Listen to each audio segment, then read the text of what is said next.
if I could, yeah. I mean, I would think America would care about its citizens and stop using, like, military force to capture and control the rest of the world by reducing the military budget and actually putting money into the citizens. Give an example of what you're saying.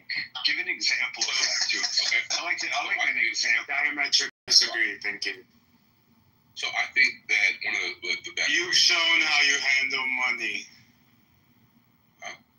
So I think one of the best ways would be to reduce the military budget and focus on building infrastructure that would benefit across different parts of America, where we see like an overinflux of people living in certain areas that can disperse out if they had infrastructure in those cities. Like, for instance, in New York is a great example.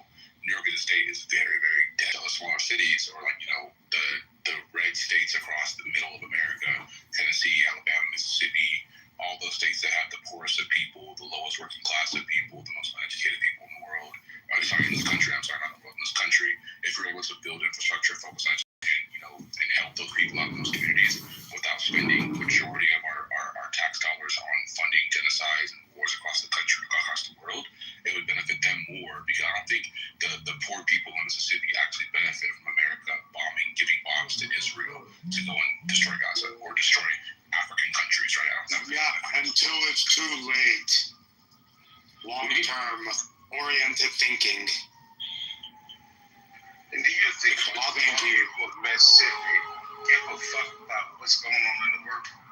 So, yeah, I can hear you. Do you think poor people of Mississippi, because I'm a mixed breed of Mississippi and Arkansas, do you think we give a fuck about what's going on? Are you saying are you don't care about talk about you?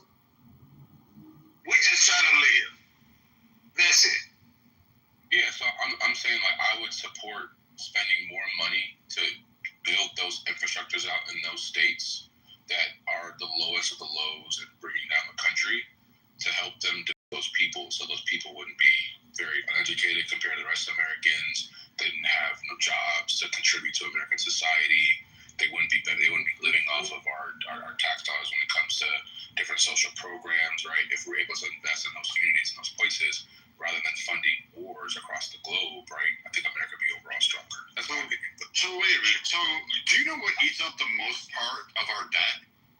The very social programs, the Medicare, the very social programs that you're asking. Oh, and the interest now, which is now the third highest rated part, because now we have to pay interest on that debt. So expanding social programs, we can cover that another day, because this is Pepe's room. I don't want to deflect it, but the military budget allows you to have those massive social programs. We need that. Okay, hold on, dude. You realize that our economic prowess isn't backed on by anything, except for one thing. The United States Navy, the United States Marines, the U.S. Army, and the U.S. Air Force, and occasionally those knee-deep sailors, the Coast Guard. It's based on those guys. And the Space Force, in between playing with colanders on their head and potatoes. Outside of those, that's where that strength comes from, and your economic prosperity, and the ability of your government to have a massive social fucking safety net that it does, more so than all of, like, pretty much, 3/4 of the rest of the fucking globe combined. So you're saying that in order for America to have social programs, we need to be destroying the rest of the world? No, we don't have to destroy them, but when they want to provide resistance to us, or they want to change direction that's outside of the empire's needs or assets, then the empire could do one of two things. They could ignore it and take a page of the Roman playbook. I'm so sorry. America? Yeah, I know, America. You hate America. Go ahead. Go live somewhere else. Nigeria. You just heard somebody say Nigeria was taking it off. Go ahead, live over there. It's not that great. I promise you that. How about Cambodia? You want to go into England? You could try that one. Did I just say something for a second? So, I mean, first of all, like, you're a Nigerian, but why the fuck are you here? Your name is Pepe. He's here to be smarmy and sassy and holier than thou. Your name is Pepe, correct? Yeah, my name's Pepe. What's up? I don't think that's an American name. So, amazing. Asking me why am I here? I'm Nigerian. What's an American name? What's an American name? Yeah. Is Tony an American name? Like, maybe something like Robinson, like a true American name. What's a true American name? How do you know that his real American name? I mean, they're one of the founding fathers, so you don't think those are American names? Oh. Okay, so wait, why do you think Pepe's real name is Pepe? I don't. I'm saying the fact that you named yourself on Clubhouse Pepe. Do you think KK's real name is KK? That's not what I said. I'm saying that I said the fact that his name is Pepe. So he said I'm a Nigerian. How about the professor? Do you think her name is really the professor? I think you're moving the goalpost. Okay, but you know what? The only thing that's American about somebody with your name is like, I don't know. I guess there was people like Kunta Kinte that were later on named Clyde while they were working the field. I mean, I'm not Black American, so I wouldn't call myself. But I mean, in other words, your name is not like whatsoever American. But actually, I do have an English first name. Nice. And a French last name. You know, the French were here, by the way, from the beginning, just as some of the Dutch, the French, English. Okay. Yeah, so, you know, that's my ancestry. So the French were here, you said? Where were they at? In the Northeast in particular. So what French colonies are the third? Well, New France took up a big chunk of what is now considered New England. So the French is who colonized America, or the French. Well, the French and Spanish and English. Because I could go through this history lesson with you tit for tat, because it was the French and most people that are Spanish. You know, we could talk about those. We could, if you want to go through and say the Native Americans held the land, I'm going to say no. They kind of conquered and had warring spots. They came down through other areas, and up through other areas. So they had their own tribal beliefs. So like, get to your point. So I mean, the point. There's not really the point was about. I think Pepe got derail a little bit. My point was just that I mean, I think America has come far enough that investing in its people should be more important than funding wars. Okay, so stop there. The U.S. invests more than Europe, Central and South America, and fucking Canada combined. All together, all finances combined. We're not doing the comparison. They invest more through federal programs such as Medicare, SNAP benefits, what else? All sorts of infrastructure. The U.S. invests more on a federal level than any other nation on earth. Brad, and not even close. Brad, you're being no, I think you're trying to paint a narrative that you really don't know how to talk to, and you're stuttering and stumbling over it because I can go through your point. I'm not here to fight you, right? I don't care what you're here for. You act like I need to acquiesce to you. No, we're doing the comparative analysis to say. No, I'm not doing a comparative. I want you to get to your point so I can tell you how dumb you are. I did, but education is something that flees you consistently. So no, it's like wisdom is chasing you. You seem to be outrunning it. Comparative analysis, and America does not invest more than comparing in the same amount of dollars. You're going to say that the U.S. does not invest in its people more than any other nation in comparison to the ratio of per capita basis on these things. I'm going to tell you, you are fancifully wrong. On a 30 to 1 dollar ratio that the U.S. would have to operate, the U.S. actually invests through federal education grants and programs at a higher rate. We invest in more medicine for, guess who? The American citizen. We far outpace the rest of the world. In fact, we're responsible for the majority of the world still breathing today thanks to the innovations and the investments through education grants provided by the U.S. tax dollars through the universities and research partners that allow such wonderful things to exist. This money is an investment back into it to provide health for the American people. Also, let's not forget the entire fucking giant and enormous mandatory spending that we have to do on Medicare, SNAP benefits, and other associated projects that exist in that bubble.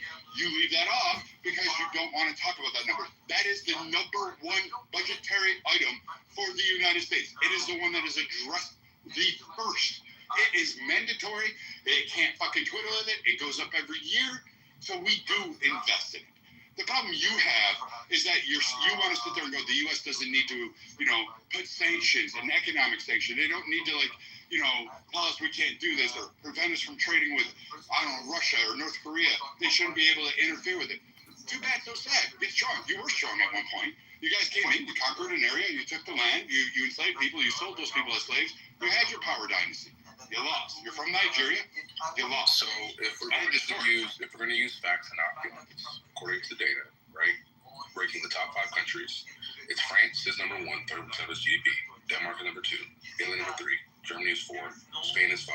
America is way down there. Way down there at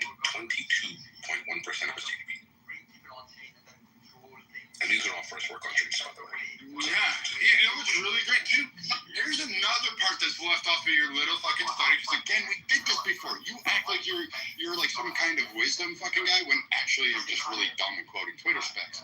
We've had this debate before.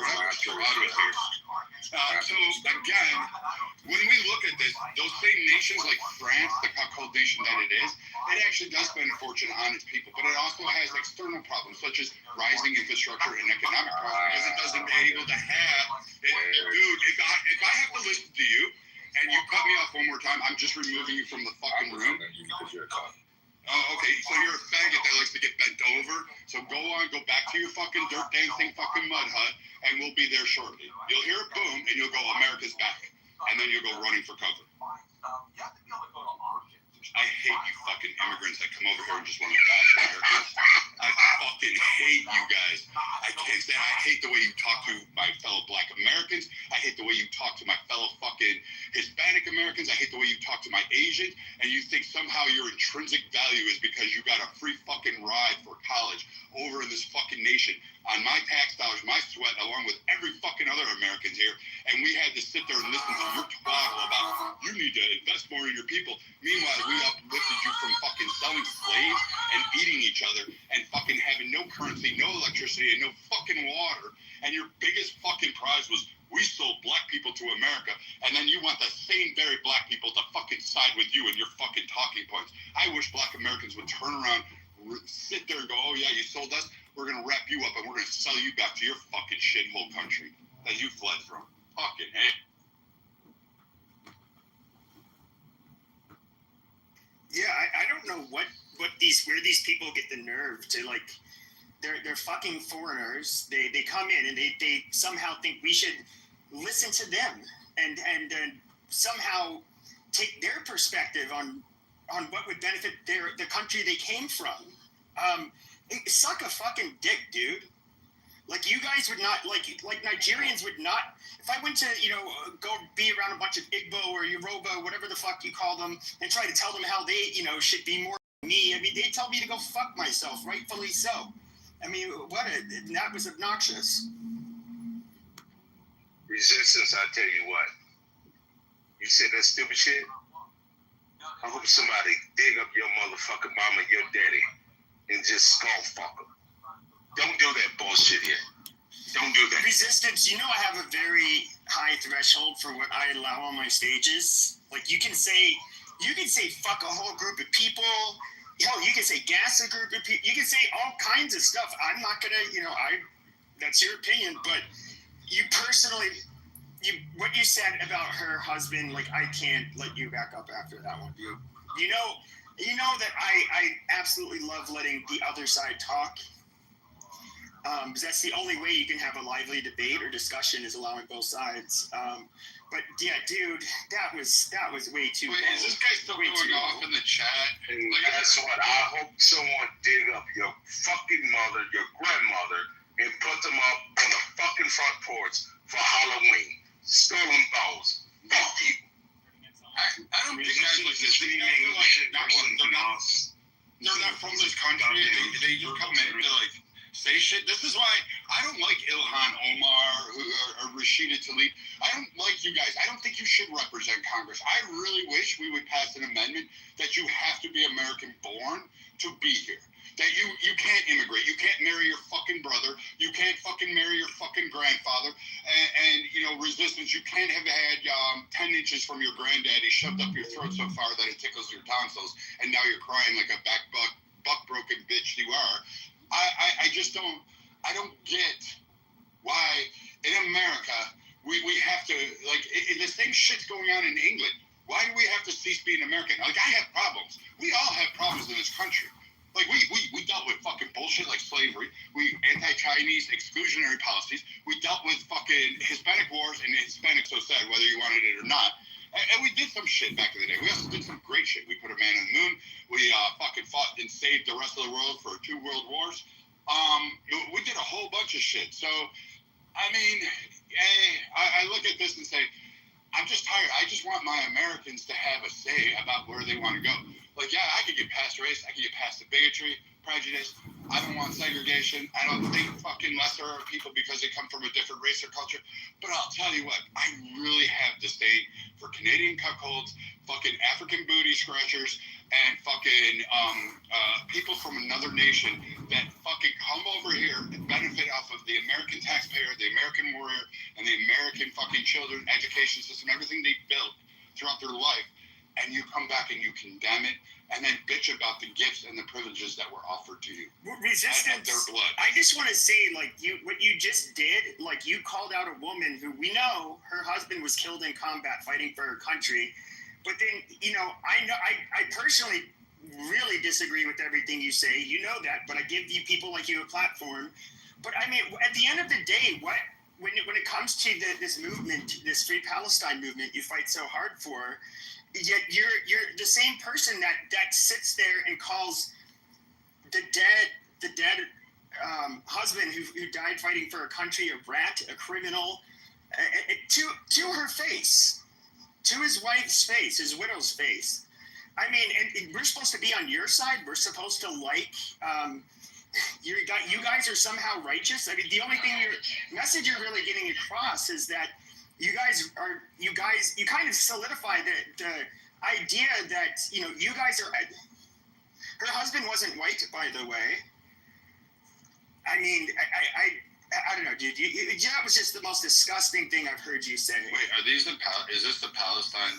Well, this guy is a fucking. I think he's Puerto Rican and Dominican. He's a convert to Islam. Oh, he's one of those. And so he did. He's a New Rican. I got him.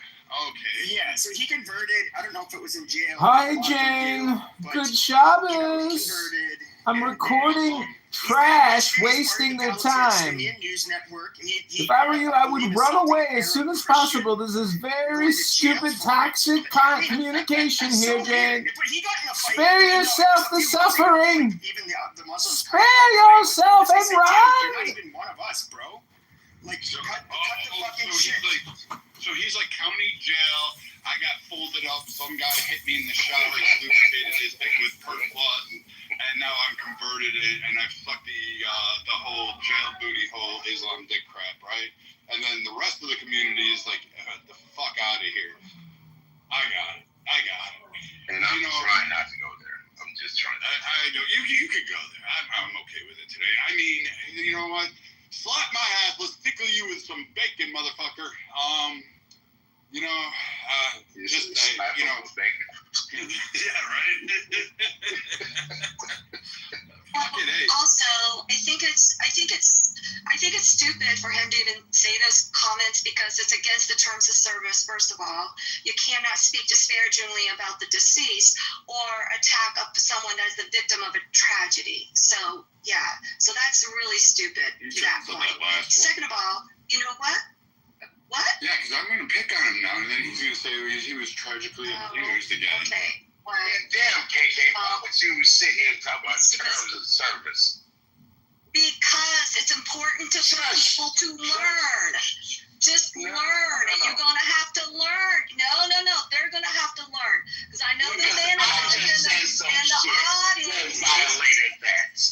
Excuse me, sir. There's some Ananons in the audience that I'm sure that are going to stream this to particular people to remind them like what the terms of service are and what they are guilty of.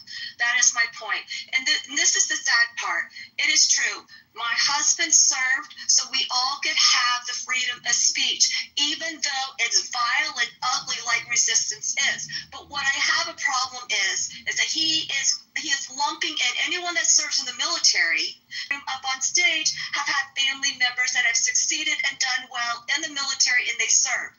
My late husband, we were already married and we were getting ready to launch a brand new business and he said, I can't. I feel like I need to serve my country, like a preacher to a pulpit. He said he felt the need to do that. He was the first man to graduate from college in his family. He came from fucking nothing. Now what? He was a black man. He was a military officer. He has a Purple Heart, a decorated medal award winner for his service to country with a combat fucking V. If you don't know what combat fucking V is, you need to sit down, shut the fuck up, and pay a little fucking fucking respect for the people that give you the freedom to speak your shit. And it's sad and poor form. So you sitting here complaining that some military people died and you can't even say what the actual truth is or know who the fuck they are? That is poor form, and you are less than a man to do so, to attack a female, to attack a military widow because you think, oh, this war was illegal. That's illogical, sir. Your brain is not functioning on any level. You know what? You probably couldn't even join the military. You probably would have scored so low on the ASVAB, they wouldn't have taken your ass. So you thinking, oh, you're great, you're doing what? Excuse me, I have multiple scholarships across this country enabling other people, other students to higher education, even to include high school level and college level and master's level. My late husband has fucking buildings named after him. And even more beautifully, he's the only black man that I know that has tons of white children named after him from his Marines that served underneath him. So you just go ahead and say your shit, but just remember, every time you spew hate, it's because other service members and their families shared their loved ones so you can have your hate. And you are the reason why America does not like the immigrants. How you are talking right fucking now. You are the worst type of immigrant that our country has ever allowed in this country or allowed to keep in this fucking country. You think you're doing yourself a service to your cause of your Palestinian whatever. I don't give a fuck about that. But you are the worst advocate for whatever you try to spew. You have American hate, you're anti-Semitic, and then you're against black man, and you're against people succeeding. It's just odd. It's just odd. But yet you can't put on a silver fucking platter, or you can't even swipe to even purchase half of the accolades or what my late husband did. And it's very sad for you. It's very sad for you. Because you'll never be able to attract anyone in your life, in your circle of any type of value that will uphold you and whatnot. You'll never find a ride or die bitch like I am, that I am for my late husband. Point fucking blank. You won't. You'll only receive and attract the ratchet ghetto guzzlers in your life, for which the reason why you have to come on a social audio app and defile someone that is actually giving you the freedom of speech to be an asshole. That's the sad ass truth. Go back to your. Well, I can tell you this, Brad. Go down in the basement and hit the breaker. I'm gonna unplug his wheelchair. He ain't got shit to do. That's it. He's done. I don't know if like being pro-Palestine or Gaza is like you saying fuck you to our dead soldiers. I don't know. Fuck Gaza then. I don't know what to. Right? How are you bringing people to your cause? You're basically making you're like you say, and even that Palestinian news network with that fucking midget that goes up to people I'm guessing he has backup, but he tries to like goad people in a fight. Like if somebody says, he's like, oh, do you support Palestine? And a lot of people just shrug their shoulders. They don't want to get involved in a conversation. And then this faggot ends up like squaring up to them and using some choice language.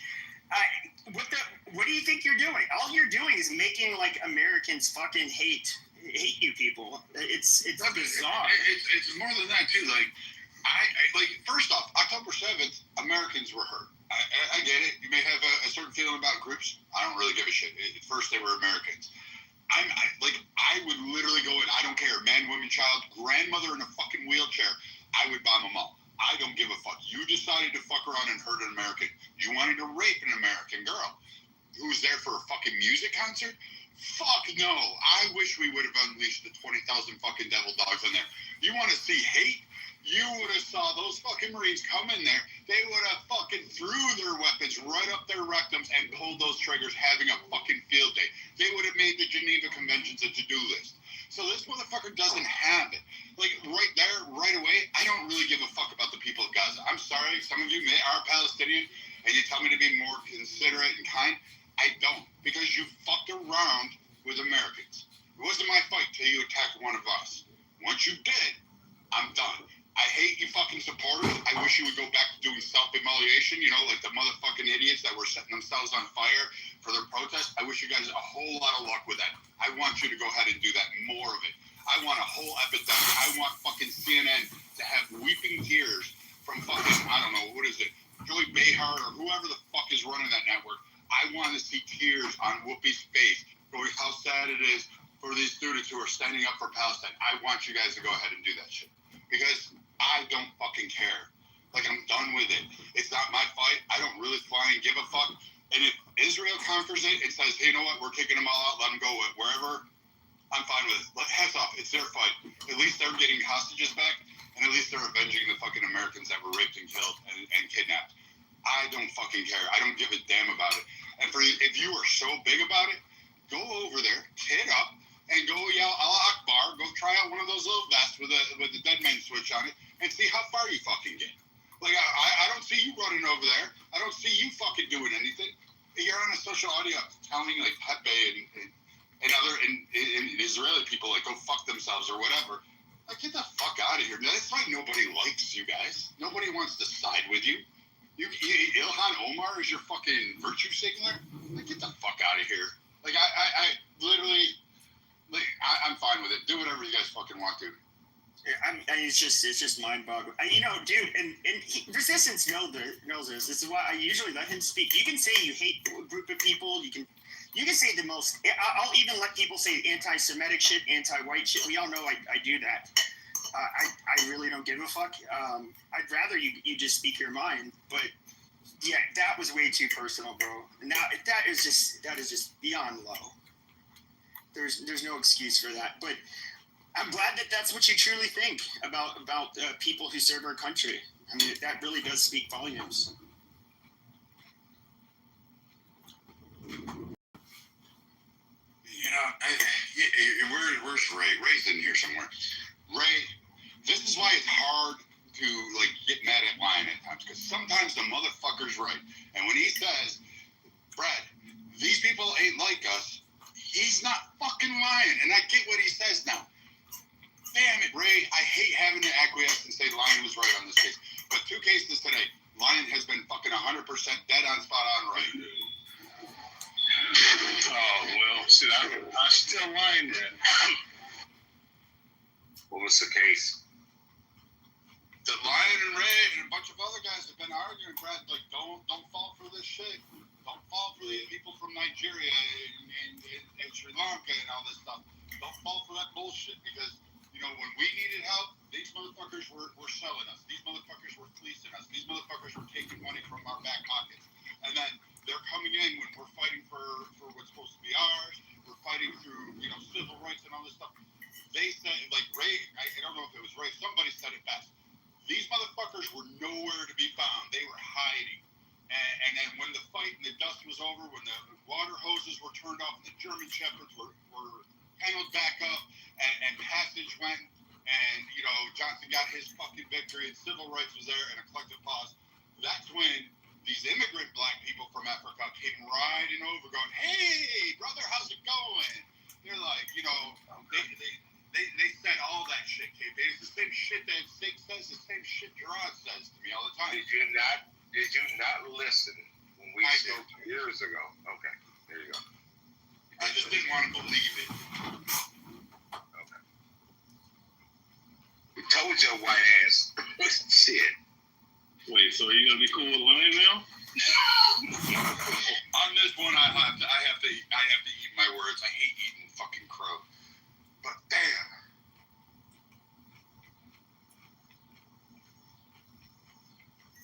I really, like, Pepe, you know, others, I was wrong. When I first came on this app, I could not understand why there was a vehemence against immigrants from certain areas in the world. I just couldn't get it. I was fascinated. I love culture. I love history. I love accomplishments, and I love failures. I love learning from failures and historical records. And there's in Africa, it is amazing. I've been there. I've lived there. I lived in Egypt. Went to Sierra Leone. I used to sail there and bring supplies and help, and did a lot of things over on the continent of Africa. I cannot wait to go back again and visit it. I believe it's magical. The dust gets in your lungs and it arrives in your blood, and it's something out of this world. Once you've experienced it, you'll know what I'm talking about. You go to the base of Kilimanjaro, you'll be amazed. But when I come here and I hear immigrants that come from there to here, they're not the same people as the countries that I went and visited. They're not at all. Like, they flee, they come over here and then say how it ought to be, because they basically accomplish nothing over there. They don't help their people. They leave their people. Then they come here and they want to ride or grift off the backs of other Americans, mostly black Americans, and then they want to sit there and get an accolade and be, yeah, I'm pro reparations, I'm pro this, I'm pro that. Yeah, give me my money. And I get why every black friend I have has pretty much said, stay the fuck away from them, particularly, with some of the more Nigerian ones that are now flooding the country. They're like, not all of them are like King. They're not all like, some of the other friends we've had. I'm just amazed, Ray. I'm absolutely amazed. Pepe, I stand corrected. You hit something early on. I was wrong. I was fucking wrong. I'm sorry. Well, that's okay, Brad. I accept your apology. No problem, Brad. Welcome back to the I'm fold. over here dying Welcome laughing. back. You're not alone, Brad. You got friends, Brad. You're in the cool kid clique again here on Clown House, Brad. What did you fall for? What is it, Brad? Like, what's the thing that, Oh, yeah, you another one, too. You're one of these fucking grifting asses that, like, had no problem doxing my family, my name, my work, and my location. Then you want to come up and try to be my friend? Like, I don't have patience for white trash fucking niggas like you. I'm not your So, friend. I don't like you. Like, you live off of grandma and grandpa. You work at their store and somehow think you own. I'm going to go ahead and go full tilt on you, Mount Payne, or whatever the fuck your fucking cum-stained trailer park name was before your mother abandoned you to fucking alcohol, herpes, and fucking heroin while she's fucking sucking dicks off at a fucking mining camp. Like, you, motherfucker, are just as bad as the other motherfuckers that roll in here. You ain't fucking special. You're some inbred experiment that should have been aborted through a morning after pill or in a coat hanger, rather than fucking born into the world. Like, get the fuck out of here, you piece of shit, and think somehow I'm going to be your friend and you want to have a conversation with me? Fucking spare me on that shit.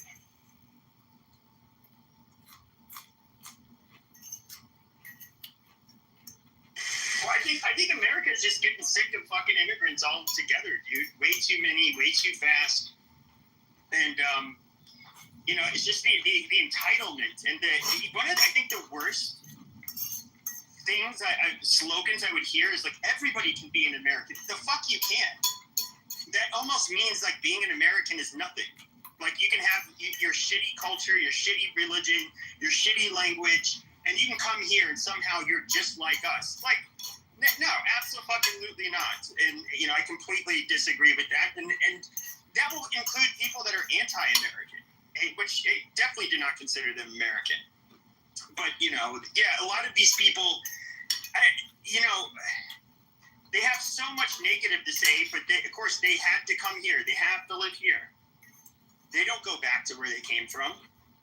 And those people should have a debt of gratitude towards America, if anything. We did not have to accept them. Do you think the issue is the lack of assimilation coming to another country is the issue? The biggest issue, I should say. Part of it. Because if I come to your house, you invite me into your home, right? And say, hey, KP, we having supper. Take your shoes off at the door. And if I don't do it, I'm not assimilating to your household. I think that's the biggest thing. You're not assimilating to the culture.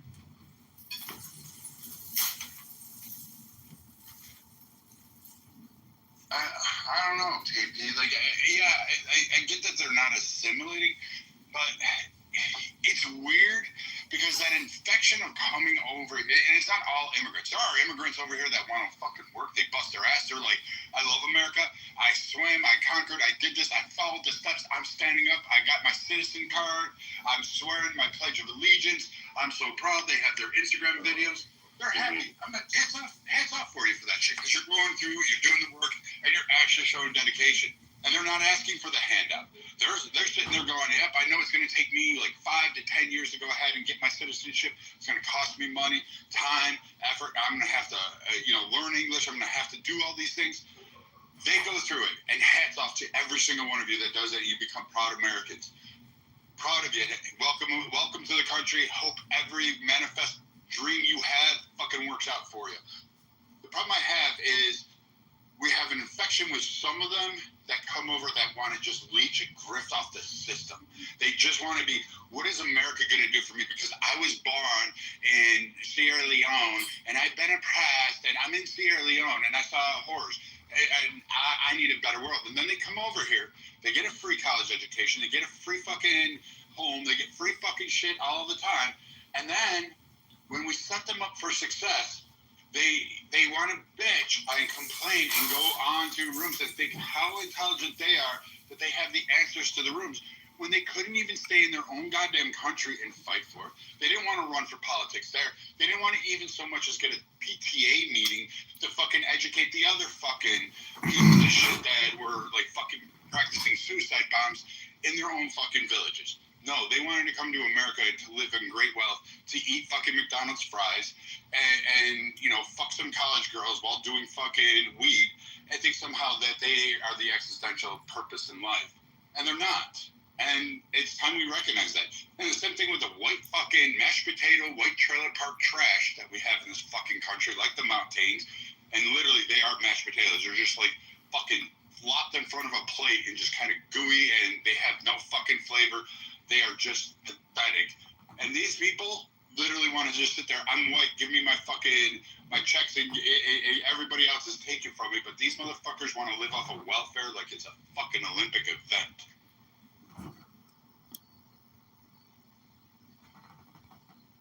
Okay. Cool.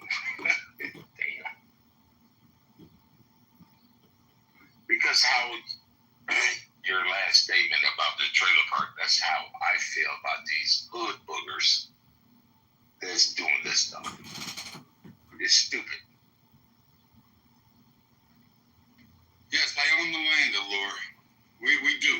Every American owns the land. You know how I know this?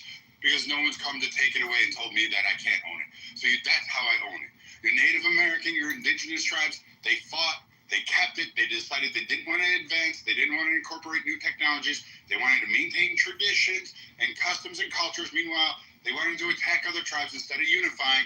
They should have listened to a great war chief named Pontiac, who damn near came close to beating literally all the white people.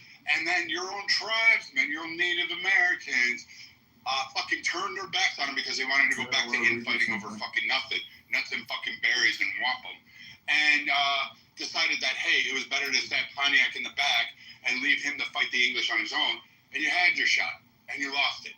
Now, America is what it is. Canada is what it is. Mexico is what it is. None of these nations existed. Mexican people aren't indigenous. Canadians sure as hell aren't. And Americans, guess what? They're not. But it is our country, and until somebody comes here and kicks me off, good luck. I wish you the best.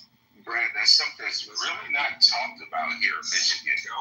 Chief Pontiac. It's not talked about.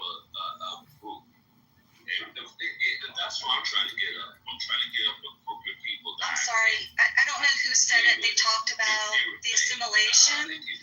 I don't feel like all immigrants need to fully assimilate to American culture, values, religion, whatever.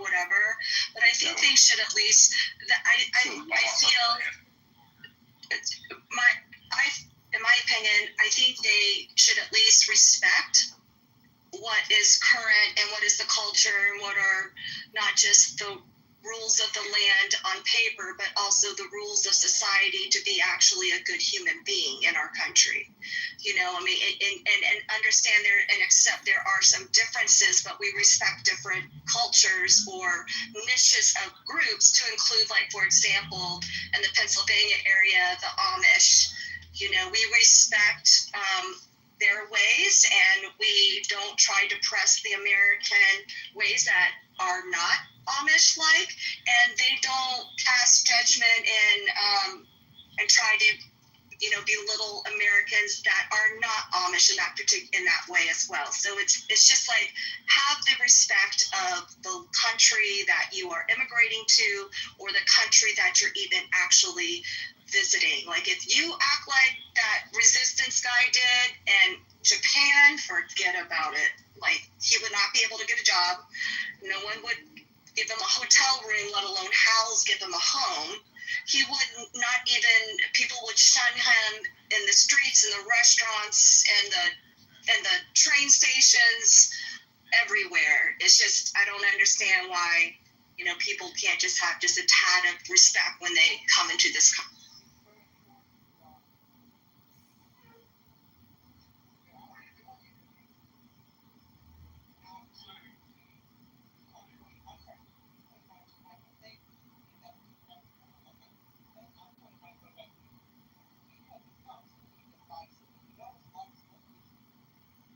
So Pepe, to your title, do you think like voice audio,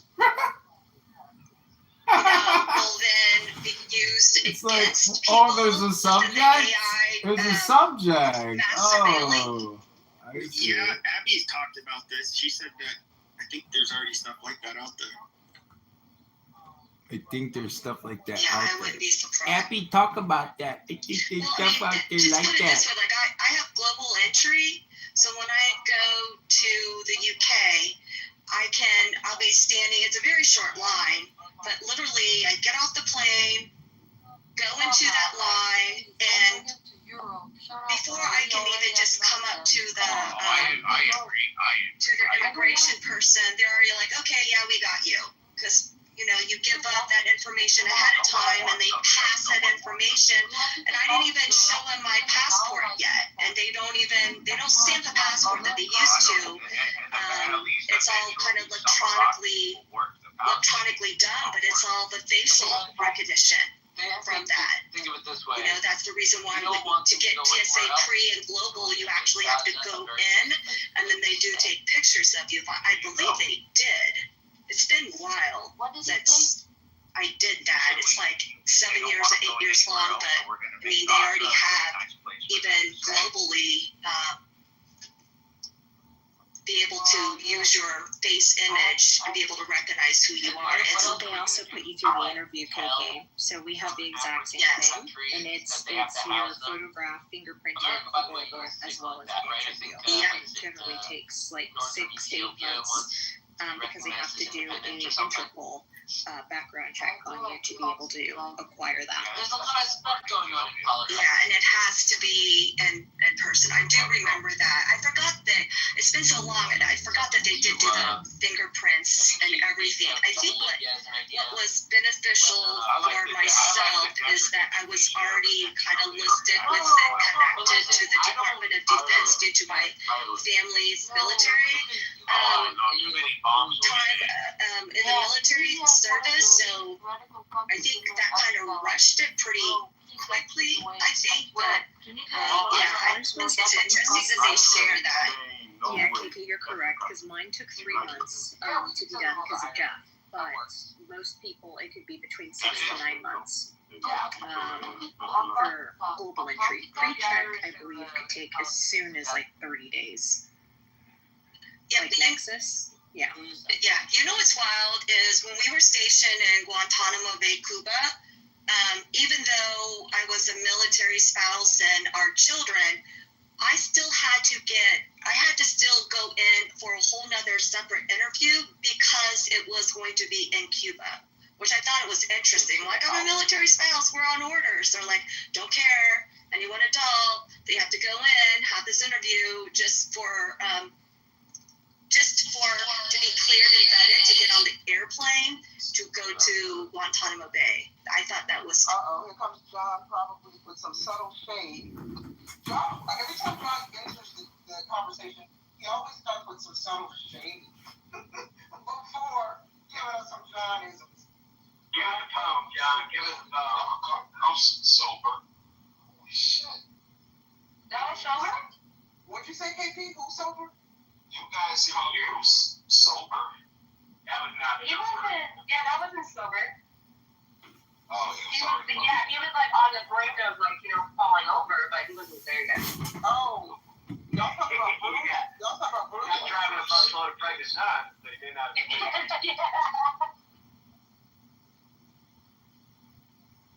Oh, was he drunk, Bruce? Usually Bruce speaks in cursive. Yeah, that man eats his cereal with vodka. Oh, I don't think I've interacted much with him before. Okay. Yeah, he doesn't even use milk. Hammered. So what's Bruce means well. He means well. He just doesn't always know what he means. So is he a real talent manager or what? He claims to be. He claims to be. I don't And know. that's an alcoholic manager, though, now, right? Right. I never heard that fool fall down his staircase. Like, what? That's so fucking funny, dude. We've literally heard that man tumble, dude, all over his house and his shit stuffing his toe like that, dude. That dude is almost like a brother. Are you okay? Phone the which way? He went down the other way. We just trying to get emails done. Bruce is like, blah, blah, blah, blah, blah. Before I get into the getting always. Yeah. I love his phone. He's a good guy. He's a good guy. Yeah, I love whatever is wrong with him. I mean, everything that's wrong with him, I love. Oh my God, that's funny. Everything. He'll speak, this for Millie. Oh my God, I haven't talked to Millie in so long. How to get a hold of her? Neither do I. I used to have her number, but it changed. I tried messaging her on Clubhouse, but she was on like last month. But I haven't talked to her in so long. That's someone who Bruce could never touch when it comes to drinking. 100%. You say one thing, she gonna go off.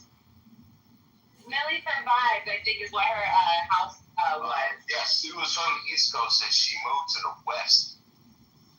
She moved out to Cali. Young girl. Yeah, she used to get really, I don't want to say ghetto because it wasn't, but she used to get really hyped. Used to get really 0 to 100, that woman was. Yeah, I know exactly. Yeah. I love it. Yeah. Yeah, I miss her so much. But I think she won that one year when we had the awards. Best female drunk. Yeah, she did. Yeah. And she came in drunk accepting the shower awards. Because she won best female, not won best male. Yeah. Damn. God, I miss those days, KP. Oh, man. Clubhouse was so much more simpler, man. Now it's so fucking complicated. You gotta walk on eggshells, everybody's scared. Like, it's just, oh my God. But it's starting to roll back pockets. I can see the culture changing a little bit. With all these beefs, it's being stupid again. Shit, I didn't know I was on mute that whole time, guys. I am so Were you talking? Were you talking? No, I'm just in the background, just filling it around. So I'm sorry. No, you're good. We didn't hear shit. Now, how long you been on this app? I don't know, but whatever year they opened it up to Android. I was on Android at the time. I'm on iPhone now, but 21, I think it was. okay. Yeah, 21 going into 22 is when they started accepting Androids. Yeah, KP and I are OGs on this app, man. We've been here since you guys have get invites. Hello, that was like old call. Hello. What's up, Rose? I remember, KP, you gave me one of your invites to invite one of my friends on here. Remember that? Okay. And then I switched because Sid came up to the house. Can y'all hear me? Yeah. I didn't know anything about this. Can y'all hear me? Yeah. Oh, yeah, we can hear you and we can smell that breath. Bruce, we can hear you. Y'all didn't hear everything I said? That's No, you left the room, Bruce. No, I didn't. I was talking. Yes, you did. You weren't She was here. gone. You were not here. No, yes, I said I like the 100 million. You literally just popped back on the stage. Fucking wrong with Clubhouse, dude. I said like 100 million. I said like fucking things. I don't know why this app is so funny, but it is. It is. Did you turn your phone left or right? What? Because you can get kicked out of rooms sometimes like that. Y'all can hear me in this, okay?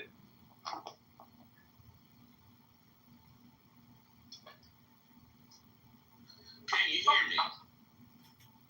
Yes, we can hear you. We all say yes. Can you hear me? Yes. Dude, I gave y'all so much information, and y'all didn't hear none of it. No, No, you did that beer cannon information. Bruce, do you hear us? Yeah, we hear that. Perfect. Bruce, what we're trying to tell you is you weren't in the room. You left. I was talking to you guys. I was like, Yeah, but you were talking to the hallway. But here, I guess sir, because in this multiverse, on this timeline, you weren't here. oh my God, You just came back. I gave y'all so much good advice. Somebody is a Marvel fan. I like that night. Okay, cool. This multiverse was fucking hilarious. I mean, Well, the multiverse was not fucking hilarious to me because I gave y'all freaking a lot of information. In another multiverse, you were on a different stage, sir. No, whatever. You know what? I'm about to. And I hope they ever make World Breaker. I'll do it like this. I'm about to Marvel is. I'm gonna tackle Marvel. I'm gonna get my actors on there. I already had We get the ice going in a glass. Go ahead. I had 3 actors already on Marvel. About to knock them out like more. Okay. Oh my God. So y'all can So y'all can hear me there. We done told you several times. Yes, we can hear you, brother. Okay, but no, because Pockets and then Serenity, you know, and she said, she said, no, she said she couldn't hear me. They're like, You never even spoke. Bruce, Bruce, are you mad at us because we can't hear you? Bruce, are you yes, I'm mad because y'all say y'all can't hear me. Bruce, I can't hear you, man. Are you okay? I can't hear you, Bruce. Yeah, that's exactly what he said. Yeah. Are you okay? No. Bruce, Bruce, we can hear you. okay, good. All right. Hey, can anybody hear me? They don't have shit to say. Hey, is my mic working? Can anybody hear me? I said Hey, everything that I wanted can you to hear say, me? though. Is my mic working? I Hello? said that shit to all Hello? of us. Like, Hello? I was giving super knowledge. I'm giving super knowledge. Bruce, we missed your knowledge? Oh, man. Hey, I'd like to read a poem for 60 seconds after Bruce is done with his hearing test. please go ahead, John. Bruce, we're going to give John 60 seconds, please. Go ahead, John. We are the poets. We are the children of wood and stream, of mist and mountain, of sun and wind. We adore the moon and the stars and go into clubhouse rooms at midnight seeking their kisses as our birthright.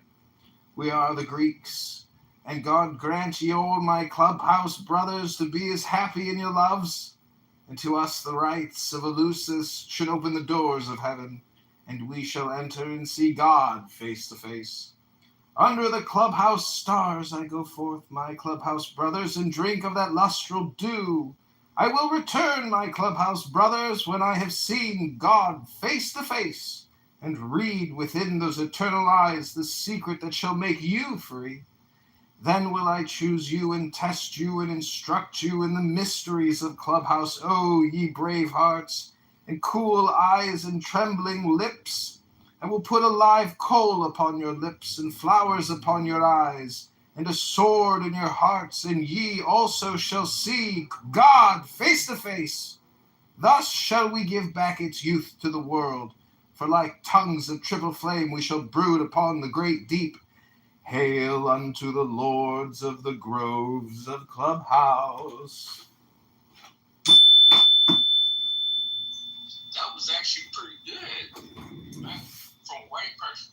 That's a white person, you know. But that was all right. No, here we go. Okay, here we go. Because I know the psychologist behind John. I mean, no, that was actually all right.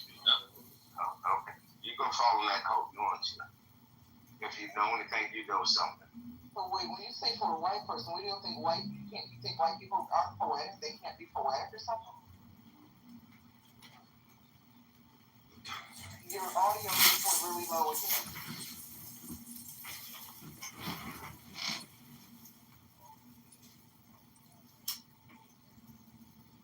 But we can't hear you, that's the thing. Are you afraid? I'm afraid to tell him. He lost his phone. Probably dropped it in the toilet somewhere. I can't hear him, but I'm afraid to tell him. If we don't tell him, we'll have to listen to Can You Hear Me? Can You Hear Me? Oh, if you don't tell him, it's on you, Nye. It's on you if you tell him. So, Nye, now welcome to the club with dealing with people. That's what you're doing inside your pillowcase, and you're like screaming through it. We cannot hear you. Beth, you know Bruce, right? Yeah, I haven't seen it in a while. We've been dealing with for years. It's going to be 2 hours straight. He done dropped his phone in that toilet.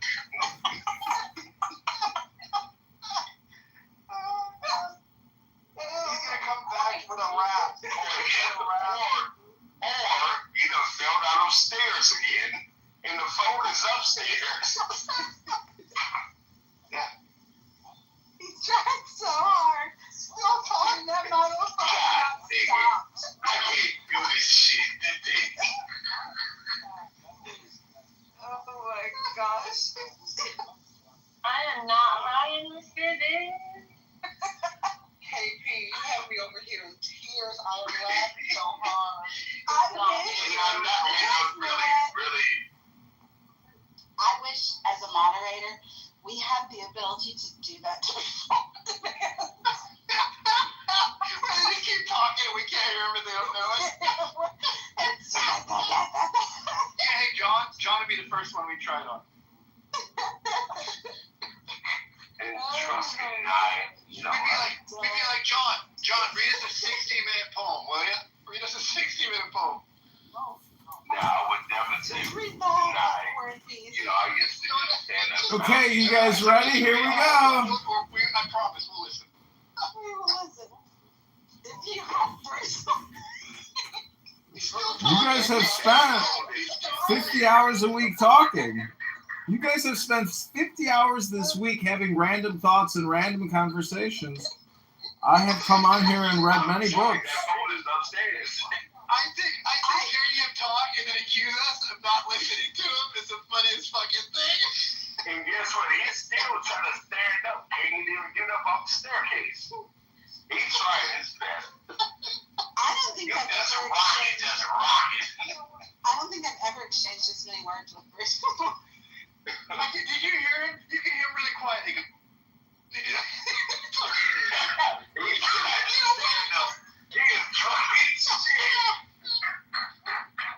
Guys, I have not laughed this hard on Clubhouse. God, my back is so hurt. All right, I got a drunkard's poem. Here we go. There is a community of the spirit. Join in and feel the delight.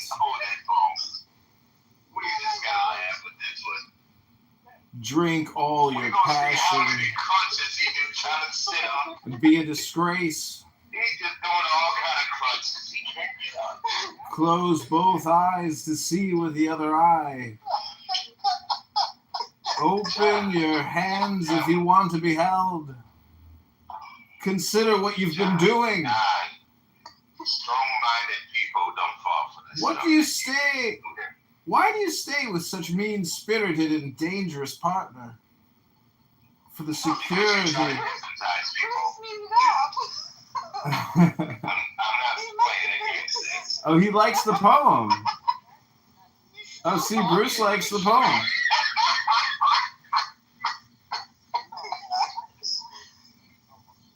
Bruce, no one can hear you, sir.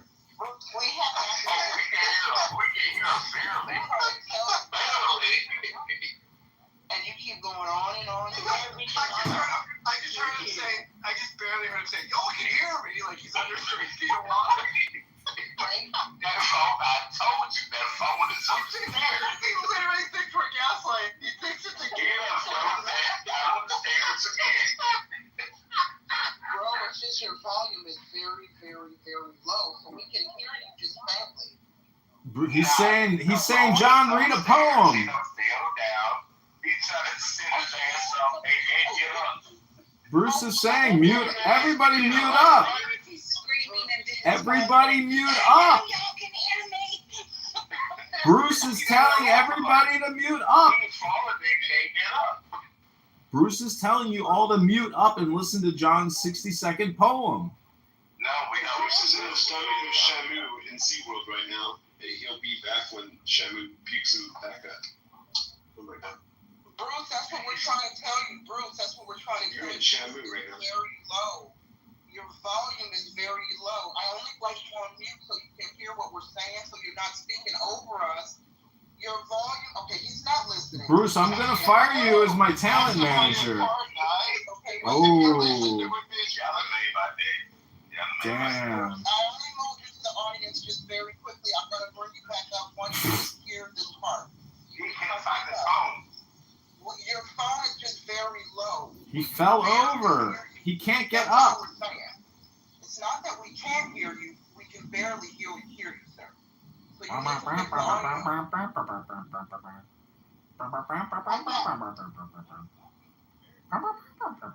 Yeah, you said he could barely hear him. Okay, speak to the mic. Listen, walk carefully. Funny thing is not that we can't hear him. It's he's so fucking bad that we can't hear him.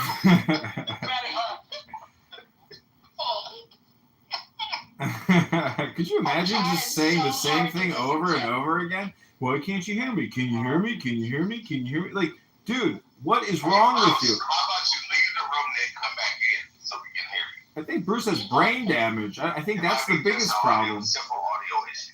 Bruce, it could be called brain damage. If you can't cognitively understand what you're doing right now, and since nobody can actually hear you, and that's like a tree falling in a woods, nobody can hear it because there's nobody there. It's like nobody can hear you, Bruce. You could keep going. You want me to read a poem? Is that what you're saying? You're asking the mods for 60 seconds for me to read a poem? Sure thing, Bruce. You need to go back to No problem, Bruce. Get headphones and get a new pair. They're not working. I got you, Bruce. You just want to hear a poem, Bruce. I understand. You don't want to just let people waste all their time. Like going back to your speakerphone. That's what I said. Just leave the room and come back in. They can restart for you. We got that. How about that? Catch you outside. How about that? The next actor you sign, treat yourself to some new headphones. Bruce told me he was my talent manager. I never heard from him. I wonder why. I know. I'm wondering why too now, but now I understand. Now you understand why you never heard from him. Well, we're trying to find out to understand why you sound like you in a suitcase. Hey, Bruce, I'm leaving a review on your Google page right now for the Bruce Talent Agency. I'm giving you 1 star, Bruce. Don't call me. I'll call you. Hey, KP, did you say that his headphones fell out of his head up the top floor and he fell down? He's still getting fired. You just hear him talk. He sounds like he's speaking from the damn graveyard or something. I don't know. He sounds like he's in the basement. Like I'm telling you, Sean, I was on the air with him and Pockets was there. He got so drunk. Fell down all these damn stairs. That's all you heard. But he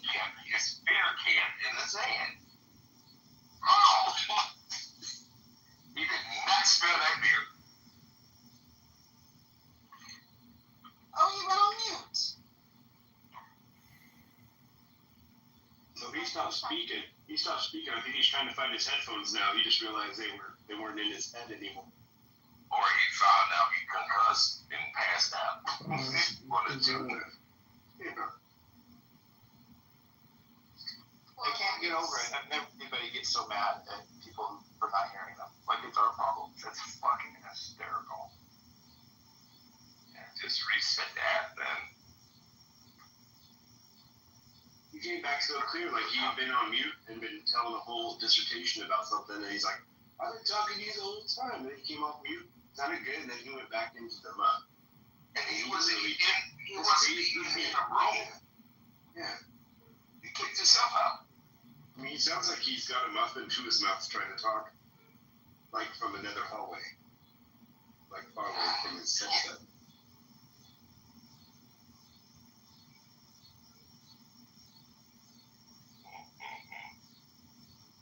I don't know why that was so funny. It's because you could, every now and then you could hear him say, like, I know y'all hear me. And they just go back. Then KP's commentary made it even more hilarious.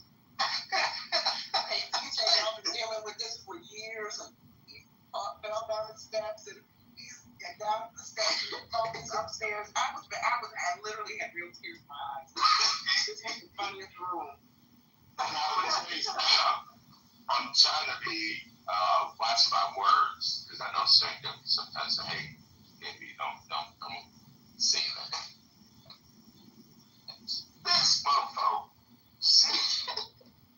missed a whole flight of stairs. Y'all, we had a really good conversation in this room this morning with Anthony and a guy named, what was his name, Zuka? Yeah. And a guy named Zuka was cool. I like Zuka a lot. I did too. Zuka and a guy named Dwayne. And I'd never talked to Dwayne or Zuka before, and they came in this morning and they were having like a pretty intense conversation. And Dwayne, nicest guy, but it was constantly, you know my N-word. And we were like, oh, no. We can't say that. And, okay.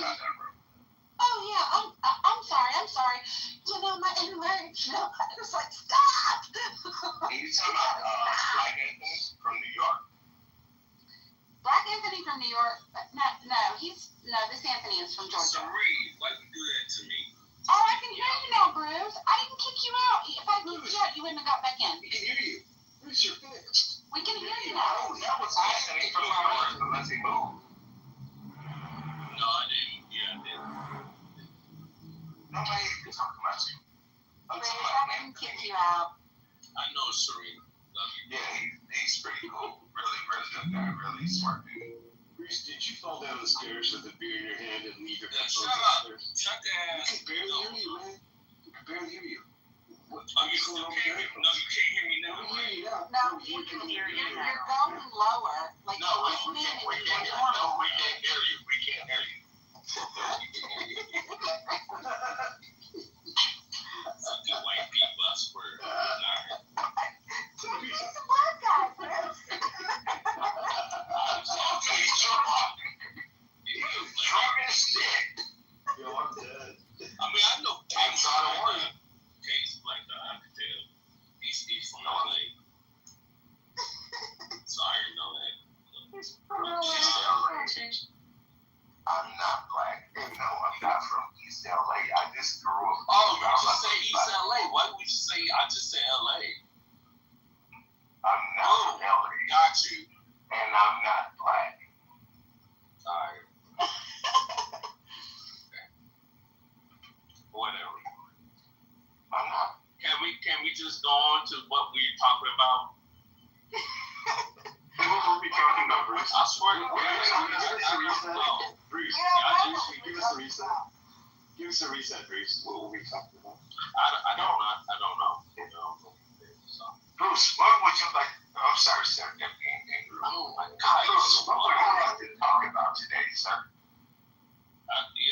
It's up to you guys. the topic. Oh, I'll be right back. I'm getting a wave, y'all. I'll be right back. Okay, gotcha. Where you going? No, don't leave. Don't leave me. Don't. Fuck. She left. What would you like to talk about? No. Well, she's gone. I don't like. I feel I'm protected. So what y'all those? Wait a minute. You said man, white woman is gonna protect you. Mm-hmm. Protect you from what?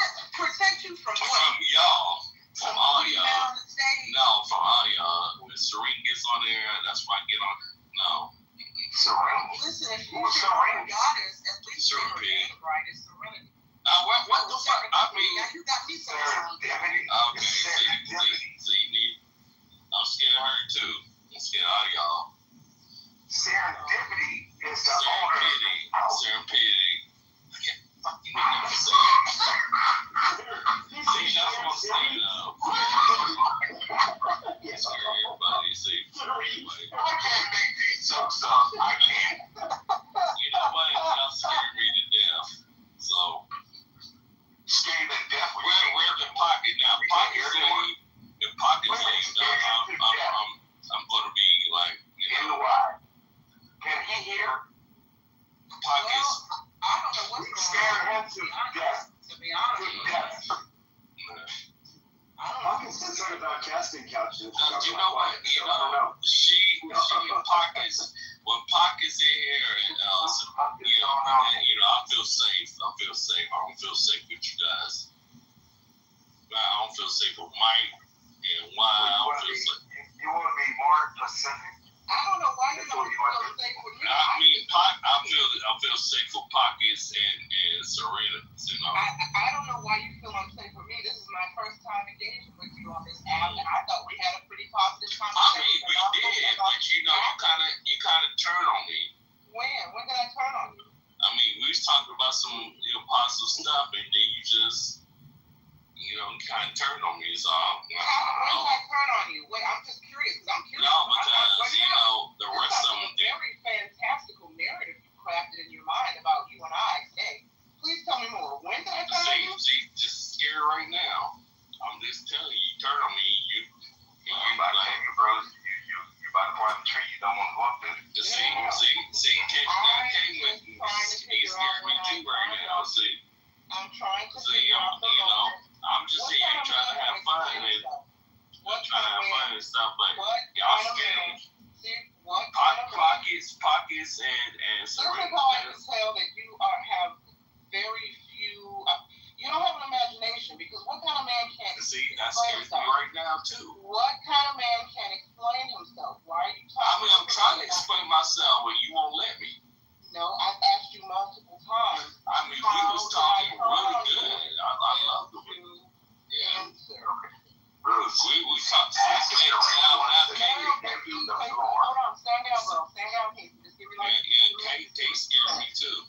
Just give me 2 minutes, Bruce. Respectfully, because I'm genuinely curious. Watch where you walking, Bruce. See, that's a threat. That's a threat. Can I finish a sentence? I'm scared. Well, maybe because you don't let anybody finish a sentence. Are you afraid of words? It's just words you're scared of? See? No, if I can finish the sentence, and I'm not trying to spar and have beef, I'm genuinely curious because I'm confused. What did I do specifically that gave you the impression that I turned on you? I'm asking you for I mean, you didn't. But that's what you said. Oh, how convenient. Oh, shit. He's going back to the basement, threw his headphones upstairs. Oh, shit. He's how convenient. Now we can't hear you again. he must have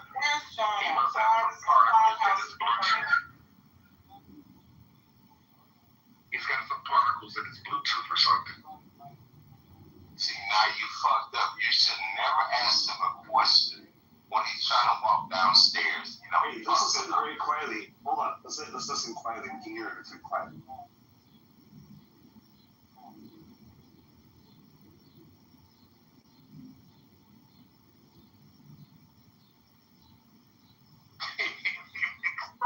When he starts talking.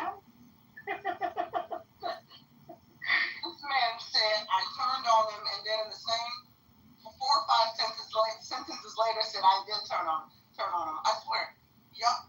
You know what? This app is so entertaining to me. You guys, and by you, just the cast of characters that I encounter in any given room, right? You know what, Bruce? I'm not even going to pretend that I can hear you. I can't. I'm not going to strain my ears to listen to this show. I can't even be bothered.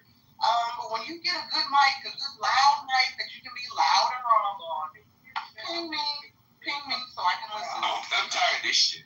Can you hear me now? Oh, he's back. Yes, we can hear you. Finally, can hear you. Okay, let me tell you something. Let me get real with you guys. Yes, and why me and you fucking conversation, dude, and I want to use you as with my manner, my actors and shit. But y'all gonna start being fucking stupid. I'm sorry you can't hear me because I got my earplugs plugged in and whatever. Stop being stupid though. Like both of y'all, like all y'all. Like key yourself right now, dude. Serenity, what the fuck your name is? Look, dude, you too. Like where's Serenity? You've got wired headphones. They Sorry, you I can't moved hear. it down. The other mods can bring it back up, but I'm not going to let anybody tell people to go die and kill themselves. Sorry. So I might have serendipity handle that. Y'all, I mean, I know everything's in fun and it's not, but still, at some point it's just too much. Bruce, I know you can hear me, so here's what I'm going to tell you, okay? For most of the entire time we were laughing, we couldn't hear you. If hearing was 100% volume, you were probably 5 or 8%. We could barely hear you, and occasionally we'd hear you scream and you got mad. Be like, you did to me, and we'd hear you. The rest of the time we couldn't hear you. But what we were laughing at is you kept talking, even though we told you we didn't hear you. You just kept talking. And strangely, I'm trying to be super serious here. Strangely, you were the whole time you were accusing us of being I guess mean because we couldn't hear you, but we couldn't hear you. So we're laughing about the entire. It was funny because you're trying to talk, we can't hear you. You're accusing us of pretending that we can't hear you, and we can't hear you. And your headphone goes in and out, in and out. When it goes out, we can. When I say we can't hear you, I mean it's like 5%, like That's what it sounds like, okay? You have to know that. And if you're going to get mad at us because we can't hear you because you have fucked up headphones, then I think you can keep it to yourself. Because the room is... I hate to interrupt, but let's move off of Bruce and do something productive with our time. I'd like to read a poem for 60 seconds, if I may. No, Oh, you guys just want to get your dopamine. I see how it is. I understand. You're not concerned about curating an intelligent environment. You just want to run a... John down and bring Bruce up for a second. Thank you. We're not going to send a room. Good Shabbos, my little buttercup. I'd like to read you a Shabbos poem, if I may. I feel like your heart and your mind need an adjustment. Oh, she left. She must just be here for the dopamine. Oh, good Shabbos, Amos. I'd like to read you a poem, my beautiful Amos.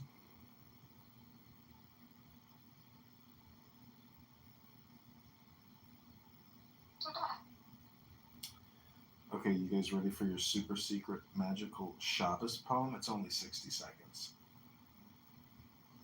No thanks. Oh, squeamish little heart. So upset and angry all the time. Hey, I want to talk to Connie. We had a really good conversation the other day. We were debating Amir, the Muslims, about Talmud. That's so cool. Cool. The Lord of Beauty enters the soul as a man walks into an orchard in spring.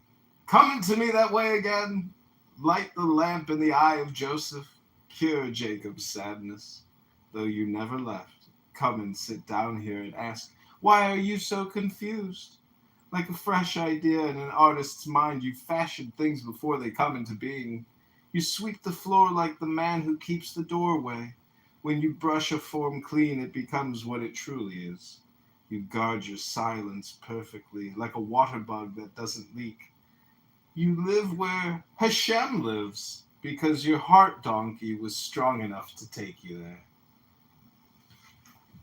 Kill you. I'll let other people speak a little bit. I wonder if anyone wants to come up on the stage and give us one to understand who is Eno. If somebody give me the answer, who is Eno? It's anonymous. He paid money so he doesn't have to say his name or put his photo. He paid money. This I know. Okay, good. We want brave Eno. Come on the stage. Yeah, tell us who you are.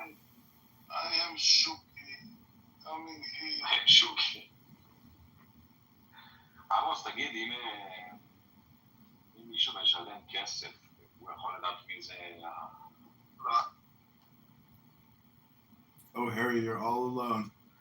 Just one hairy ball sack all by itself. Harry! Harry! But yeah, it could be a big deal. I mean, it could be really amazing. Yeah. Or they might just all go, yeah. You know, and not show any interest in.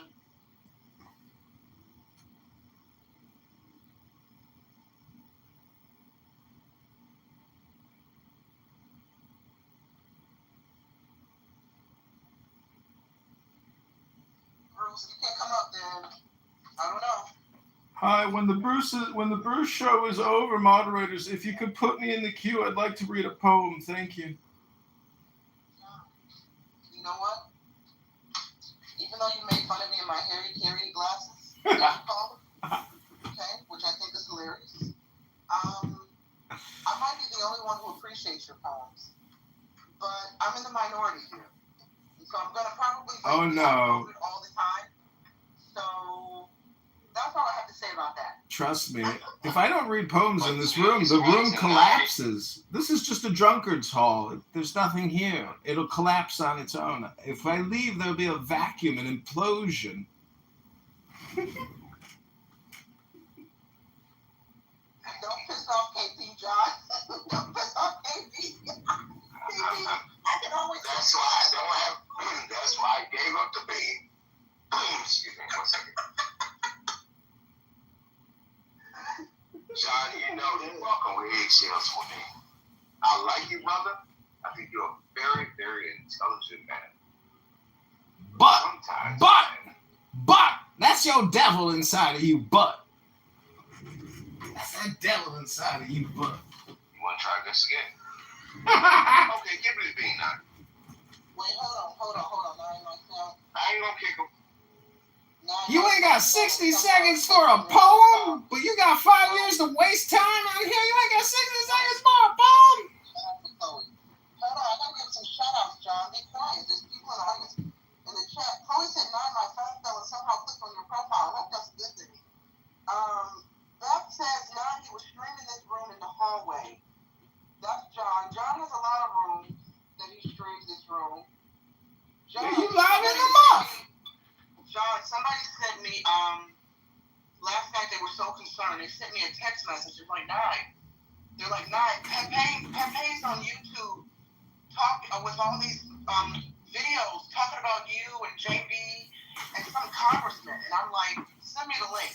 So I clicked on it and I'm like, oh, that's just Congressman John's YouTube page where he's gathering evidence and testimonies and shit. And I said, he's recording every room. She said, I wonder if I'm on any of them. I'm like, yeah, you probably are, because he records all the rooms, and he's in every room. John, here's the thing. I was in a room the other day. Point came on the stage. And because Hakeem and I have concluded that you are Point, when the Point character came on this stage, somebody on the stage, one of the moderators, who were like, hey, Point. And I was thinking to myself, now, I wonder if Point is a congressman. Or if I know you're not interrupting me. I know you're not interrupting me while I'm speaking. I know you're talking about I mean, really got this hateful motherfuckers on Bruce. Please, you're interrupting. Nye, Bruce. Be a gentleman, sir. No, you know what? Now, while we're here, let's let the time pop. Okay, I'm going to mute up. You're no gentleman, Bruce. How dare you come up here and say such vulgarity, Bruce? You are no gentleman. You should be ashamed of yourself, sir. You are no gentleman.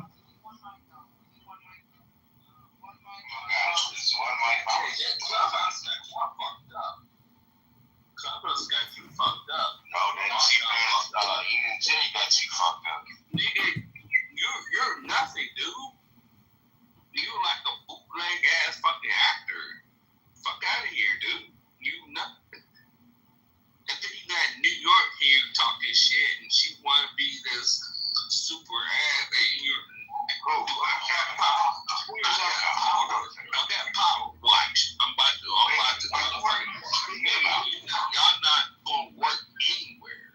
And then you got stupid ass nigga. This motherfucker is not really in here. Watch. KP, he's talking about me. Weirdo shit. You about to fuck around and find out real quick. He's very powerful. He just disappeared. There's no N and K words allowed in the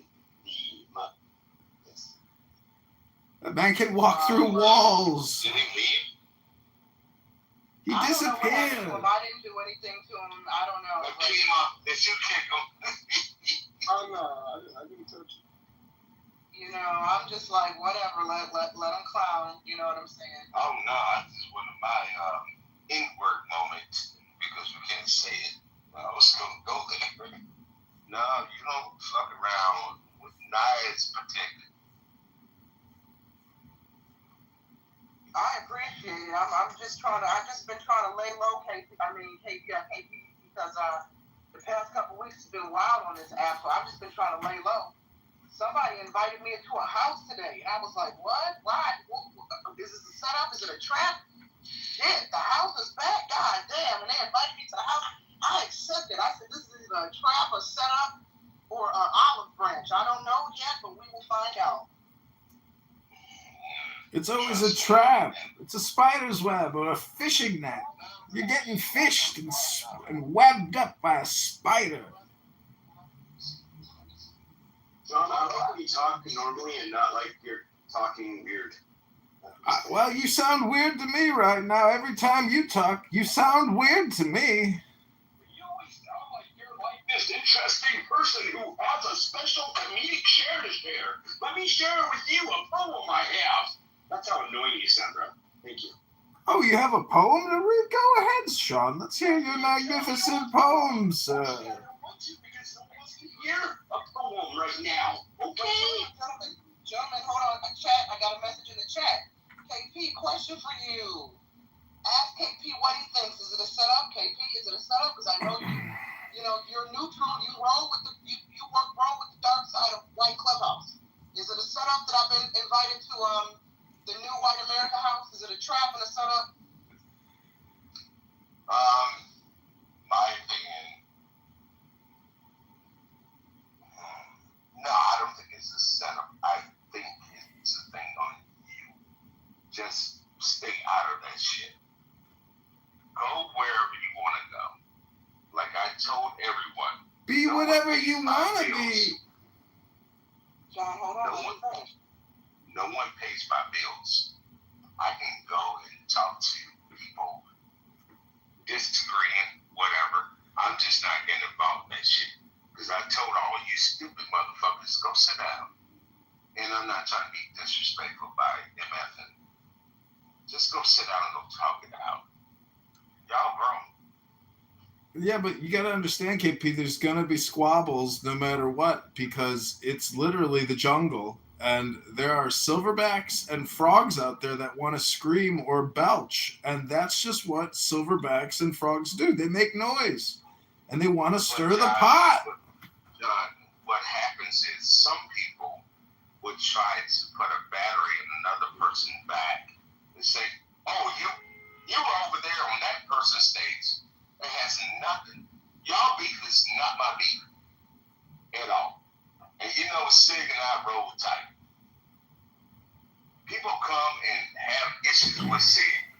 And I would just tell them, go talk to him. That's a grown ass man.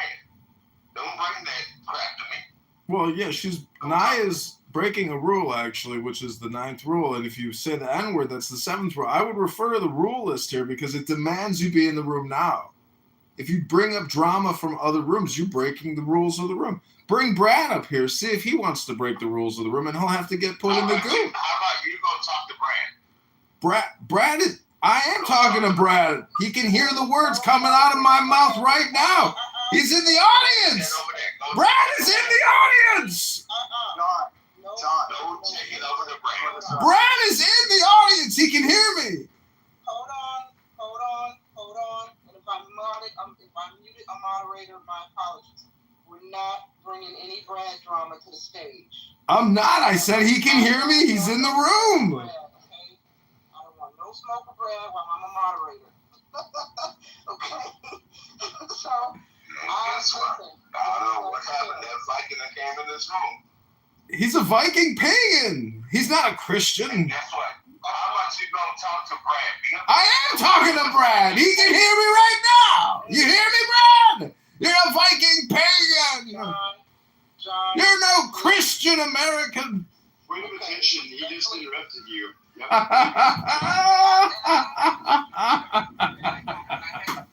Drama.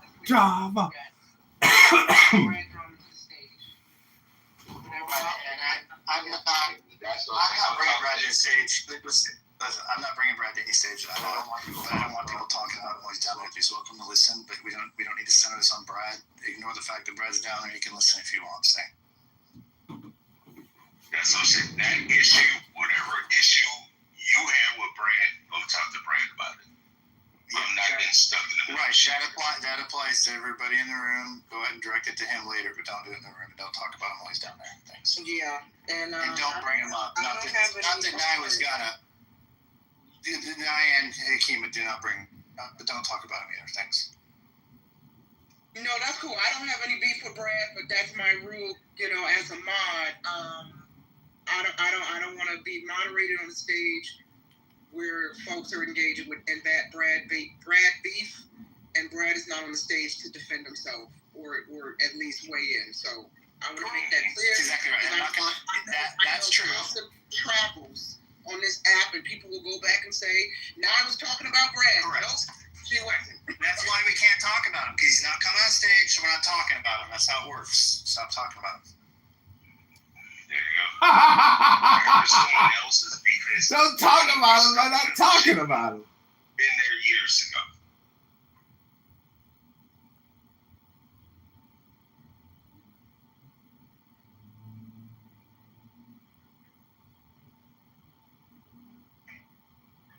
Great. This is. Well, the answer to my question is it's a setup, KP. Me and somebody in the chat have decided to set up, and I'm going to tread lightly. Just stay away from it. Your spidey tingling senses, just stay away. That's it.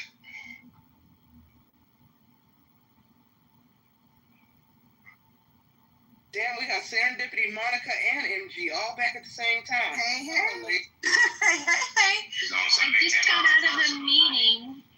No, I just got out of a business meeting. Hey, everybody. Hey, Monica, how you doing, dear? Blessed and highly favored, sir. How about you? Better than I deserve. Nice. Although there's a distressing amount of mosquitoes around me, which is not something.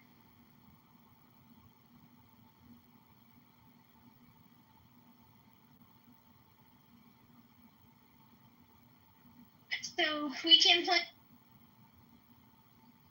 Did somebody do Brad? No, but here's the thing. I know we said we weren't going to do this, but please, Brad, respectfully, I'm reading your chat. I'm reading your, or hopefully y'all can hear me. I'm reading your message. Please, leave me out of it. I'm begging you. Because it's not me. I was asking your name and bring whatever beef he has with you to the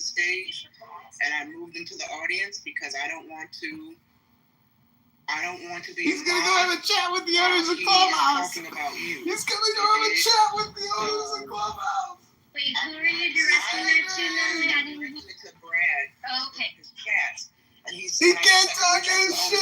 See if they can come up with continued discussions. Since the mods feel free to gossip. I wasn't gossiping about you, so I want to make that clear. You guys, and so. FYI, we're not gossiping about him. We were telling everybody to stop it. I'm not bringing him up on my stage personally. I'm just not going to have him on my stage. But I said we're not need to be talking about him either. We need to stop. If he can listen all he wants, but we don't need to be talking about him. I was shutting up. Telling people to stop talking about him. So I guess some things happened before I got in the room. John was on the stage. Well, let me make in the month. Yeah, I don't mean to. I just want to make this really clear. Because I'm very sensitive when it comes to this, right? Because a lot of shit that's been happening behind the scenes in the past couple weeks. And I need to make it clear that I don't want any beef with Brad. You understand what I'm saying? And I'm almost getting my address like this because I don't want him putting my name in anything on this stage talking about him. We were having a good conversation, fun conversation. John started to bring your name up with whatever issues he has with you. And I shut the shit down. Point, period. So I want to make that clear. Right here in the chat saying the mods won't bring me up. The mods are gossiping about me. No, we were not. We're not gossiping about you. There's one gossiping about him. One person. It was John, and we kicked him down in the audience because of it. That's it. We stood up for Brad. That doesn't mean he has to come up on stage. Stood up for him. So we have ourselves very well. We didn't say about him. Okay. Well, hold on. All right. What, Monica? So it sounds like some rules were violated and they got handled, from what I hear, right? Yeah, 100% right. Yes, that's exactly right. Okay. So I know 3 people that didn't do it. I know Serendipity. I know Monica didn't do it because here's. No, they were not here. They were not here, Brad. I know they weren't, KP. But I know this idiot, and I also know like the Michelles of the world up here. You really don't have any progress. You don't own the fucking club.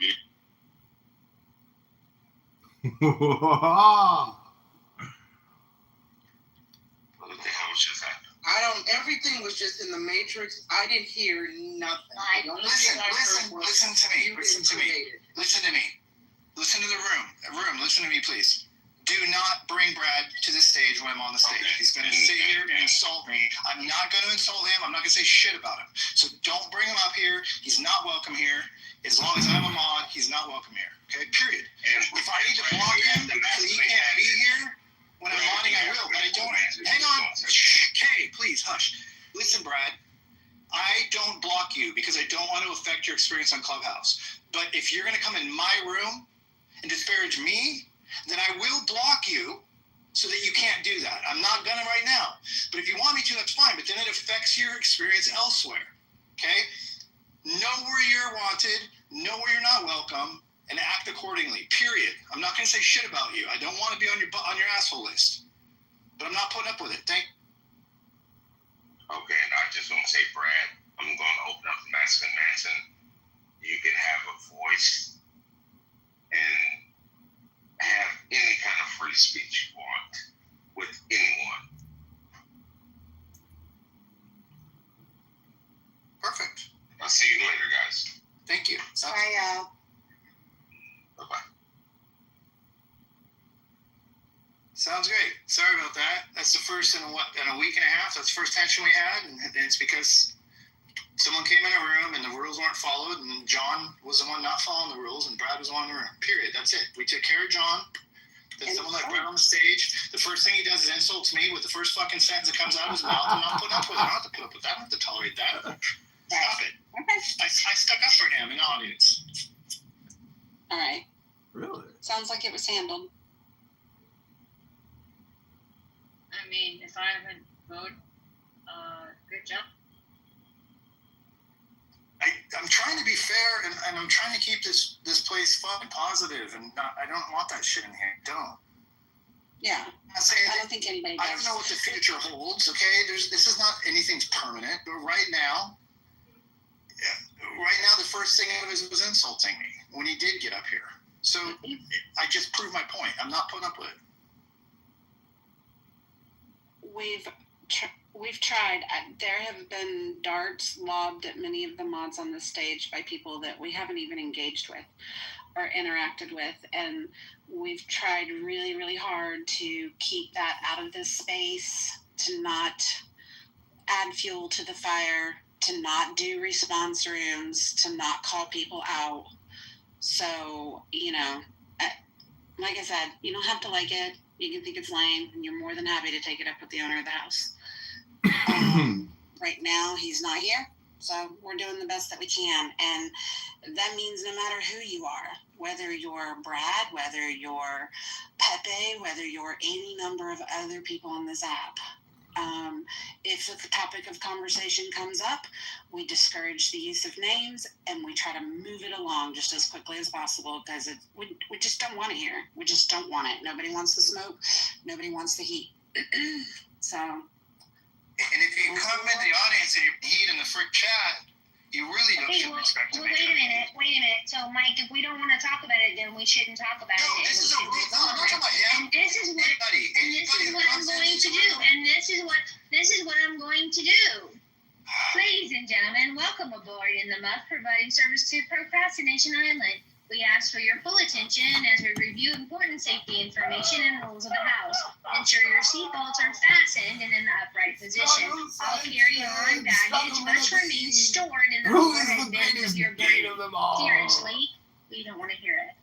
Your seatbelt fastens by staying on you while others are speaking. We can only hear one of you at a time. To release said seatbelt, make sure it is meaningful, brief, and avoids the use of the N and K words, both on stage and in chat.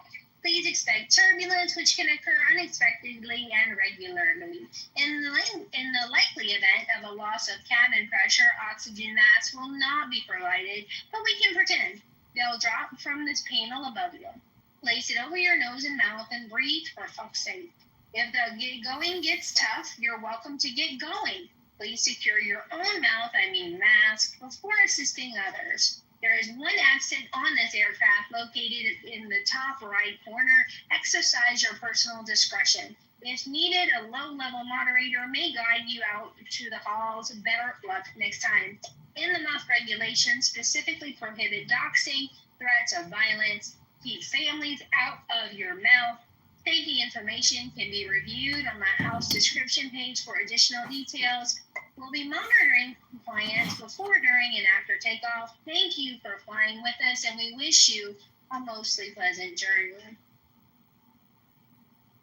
Love it when she reads that. I still think it needs like 3 paragraphs less serendipity. It takes a lot of air. That's probably the longest speech I ever give on Clubhouse ever. I have to have time and energy for it. It's really good with that. It kind of gives people a really good moment to kind of breathe, take a few breaths, a good healthy thought. That's the point. Yep, it's great. Please do not invite John up right now either. And then, I don't need to hear John either. And then, until Mojo returns, the buck stops with serendipity. She guides the tone of the room. So when I say it's my stage, it's not my stage. It's the Muff. And it's led by serendipity. Or Mojo if he comes back. So, keep in mind that we're a team here.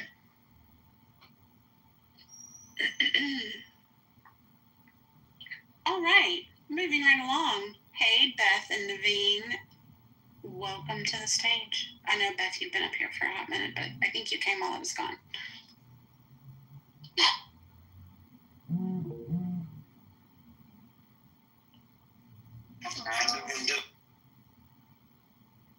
Good. I'm still stewing, Naveen, about the free speech burning of the flag stuff. That's really caught my attention. I go, People should have the right to be assholes in our country. They should have the right to disrespect something that I love and am incredibly proud of. It's nasty, but they get to. And also, if they're not U.S. citizens, I don't think they should. I don't know. What do you... Well, I agree with you that, if you're a U.S. citizen, you're in this country desecrating. If you're not a U.S. citizen and you're in this country desecrating our flag and, burning it and insulting it, you shouldn't be allowed to stay in our country. Every other country does that except for us, right? So, again, I'm not saying that we have to be the same as others, but, the reality is if you're doing that. Isa! If you're a U.S. citizen, sure, you should have the right to express. Hola, chica. ¿Qué pasa, amiga? This country, do whatever the hell you want. You want to. ¿Qué pasa, chica? The problem is that when you try to incite. Hola. This is what. What happens that you're not in their room? Oh, Serendipity is a little upset with me at the moment. I stirred the pot. Why? I don't know. Brad was in the room, and I said, I'm talking to Brad right now. He's in the audience, and I kept saying that over and over again, and they got very upset. But wait, did Serendipity take over the muff? Yeah, Serendipity's in charge of the muff now. Oh, where is Roger? I haven't seen his profile. He's probably listening on Anonymous. But because his profile disappeared from the muff, did you see? Yeah, his X account got deleted too. Oh, the second one. He'll probably come back as something else other than Mojo. Huh. Why did he get clipped? Maybe he has been reported because of you. Yeah, I don't know. It was Pepe or who knows. Somebody reported his account because they clipped all my accounts too. Everybody's account. I heard there was some drama about some doxing and whatever, which is all bullshit because they have all used their own names. Yeah. I could post the link. You want to see the link? No, yeah. Then I can. Yeah, somebody texted me and told me that it was involving JB and Serendipity and Roger and Monica and Pepe and even Keegan. Yeah, Keegan too.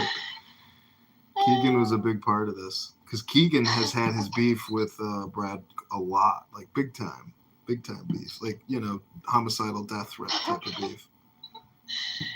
Yeah, Keegan seems like very innocent and just minding his own business, but it's funny that he's also in the drama. Yeah, Brad is his own worst enemy. I don't think the guy's ever done a meditation in his life, I listened to only like 10 minutes one day that I was scrolling through my YouTube and I found one live thing that you had where Brad was dragging you about he was dragging you about you being a scammer and not telling the truth about your service and telling people not to give you any money. Yeah, I know. And he was furious. Yeah, he was very angry. He's angry all day long on this app. All he does is come here to road rage. It's crazy. Did you see that Serendipity just came in a moment ago? Yeah, she's in the muff. She wanted to see what the hell I'm doing here, which is recording her room. He's disrupting the peace to do things that, are unfair or inappropriate, but it doesn't mean that the flag is okay to burn, the American flag's not. Other way around. It just doesn't mean that. There is no law. All I'm saying is we have to be careful how we say it. There is no law against burning the LGBT flag. I'm pretty sure John said in the state of Illinois, if he were to post a video on YouTube of him burning the Quran or the LGBTQ flag, that he could be arrested. Those could be stopped for burning the flags. No, I think states, Mike. I think the nuance here is that states can do that. States can say. Well, let's do the research. I don't think it's true. Yeah, I'm pulling it up right now. I'm checking. What did they just say, Isa? Please do. I'm driving, so I can't. What did you say? American flag. The American flag, I can't think of in my opinion, that's a bigger example of freedom of speech than actually using your mouth parts to say shit about stuff you don't like. The flag is quintessential. To crack down on burning a flag is government overreach, and it is contrary to the freedom of speech all fucking day long. So it doesn't mean I like it. And if you're not an American citizen, then you're not held to the standards. You don't have the rights to the Constitution by default, so you can't do it. But Mike, I mean, I agree with you 100%. I mean, you and I are 100% on everything you said. I agree with. But here's the thing: you said the last part. If you're not a U.S. citizen, you're not bound by the Constitution. According to the Constitution, right? You step foot in this country, you're given rights in this country, and so who's to say that you don't have the right to freedom of speech when you're in this country? I mean, isn't that what the Are you given constitutional rights by being in the country if you're not? I don't know. I mean, this is the argument that the protesters in Colombia and others who are F1 students are saying, hey, we have freedom of speech, and everyone is coming out saying, well, they do. They're in this country, so they have freedom of speech. You're given these rights just because you entered the country and you have the right to do it, and you can even sue in a court, for your rights because you're in. And that's the question, right? And that then predicates other larger conversations like, hey, should we really be building our census then on people who don't have any rights at all, right? So all of those, and that means should Congress seats be determined by people who are there, that have never been happened. Nobody should be allowed to burn the flag because it's inarticulate. It's too broad-based. It's just like saying, I hate a huge swath of something. I mean, if you hate a huge swath of America, then goodbye. You don't have the right to stand on American soil and burn an American flag. But you do. You have a right to stand on American soil and talk shit about the president. You have a right to stand on American soil and practice your religion. You have a right to stand on American soil and speak anything other than death threats or calls of violence. Anything else you have the right to do. It's pretty straightforward. It's not even really that hard to interpret. It doesn't matter that I personally hate the idea. I had this conversation in the Marine Corps in the 90s. We literally sat in our office, had the same exact conversation, full of Marines. And every fucking one of us, with the exception of maybe one person, said, no, we cannot stop people from doing it, even though we hate it. Yeah, and this is an assertion about, it's speech covering a wide swath of people. This is, it's very odd. I'm not entirely sure what point you're trying to make. I think that if people want to hate a large swath of people, that should be well within their rights.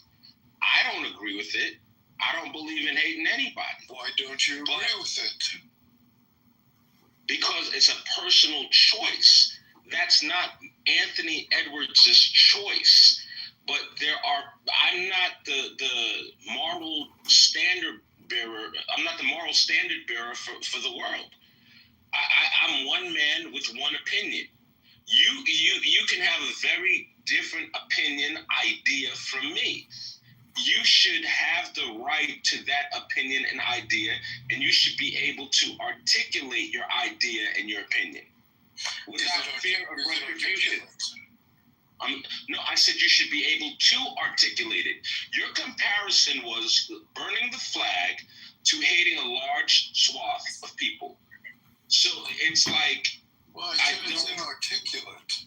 You did say that, and then you went on. Then you went on to compare it to hating a large. I can understand the inarticulate argument, which I disagree with also.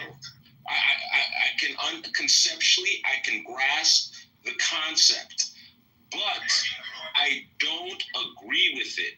However, you didn't stop there. We would have been cool.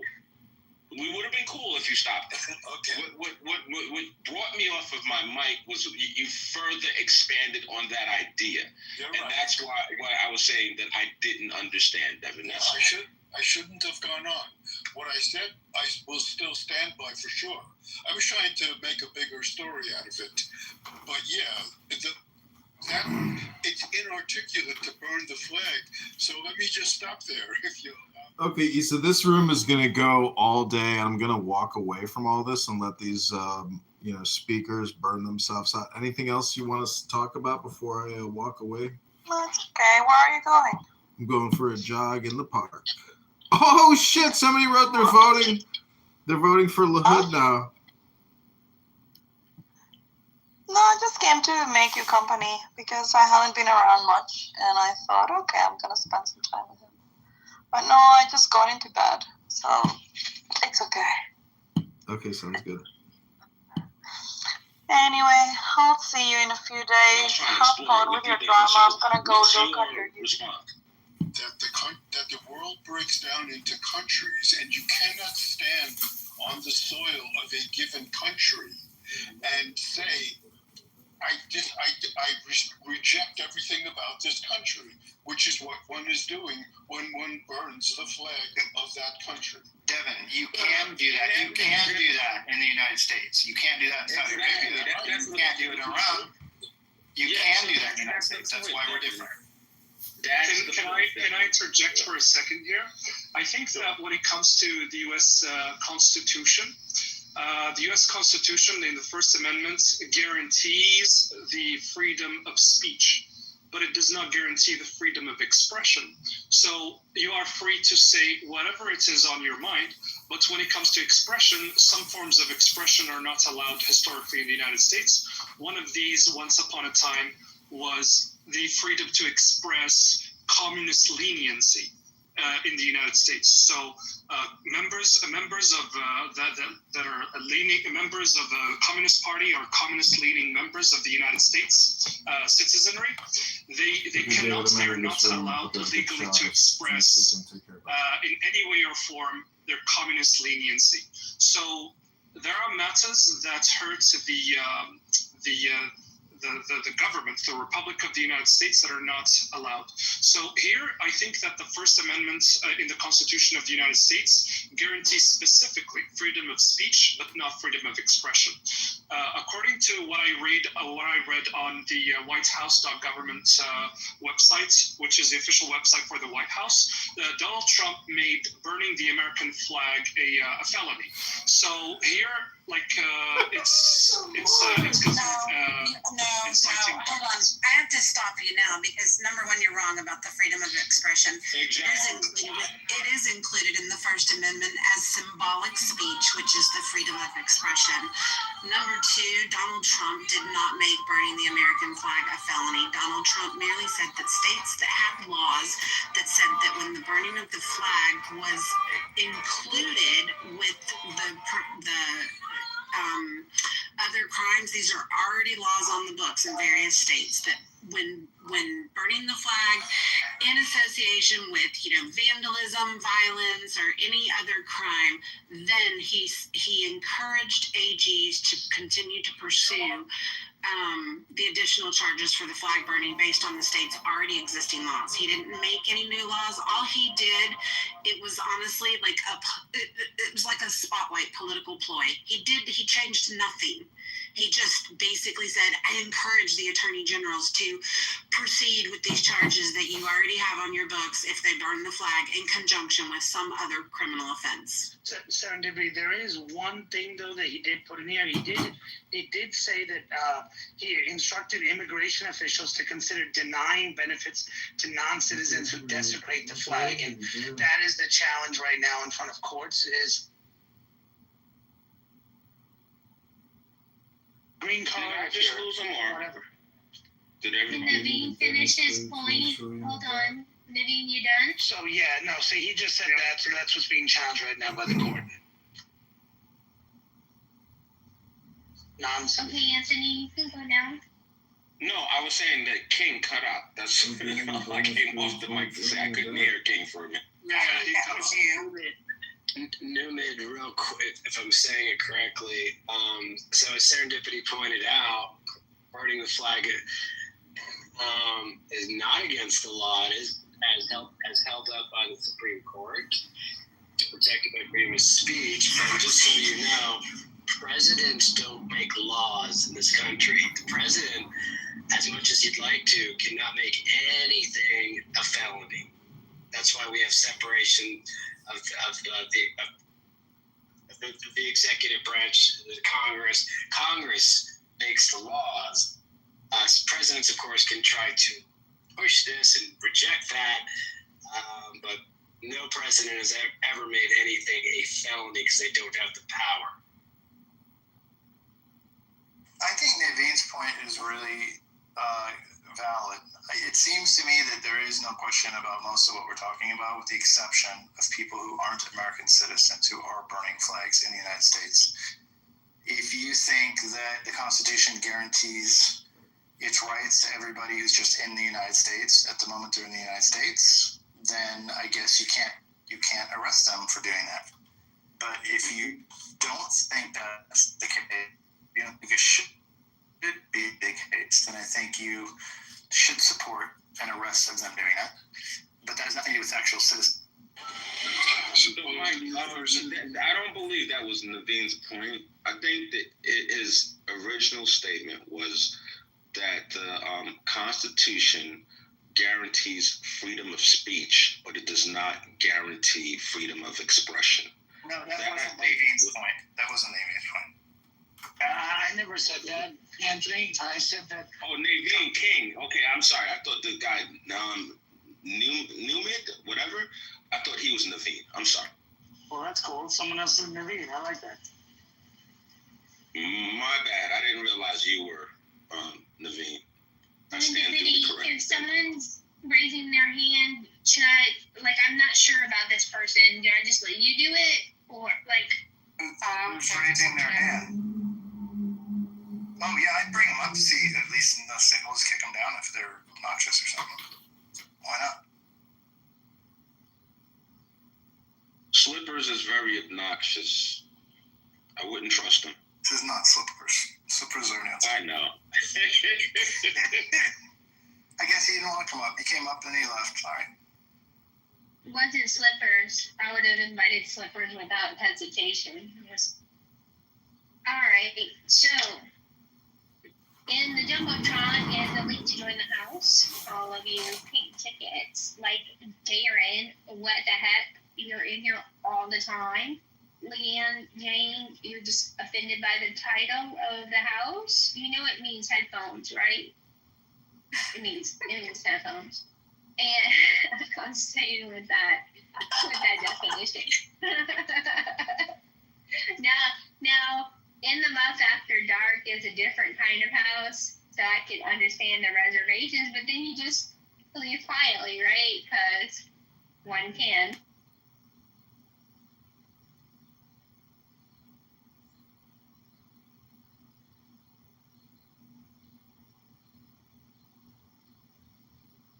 Serendipity, like I wanted to hear the Catholic school shooter's letter to his family, but then I don't think I was prepared because I had like a deep well of resentment for giving that my time and attention. There was nothing.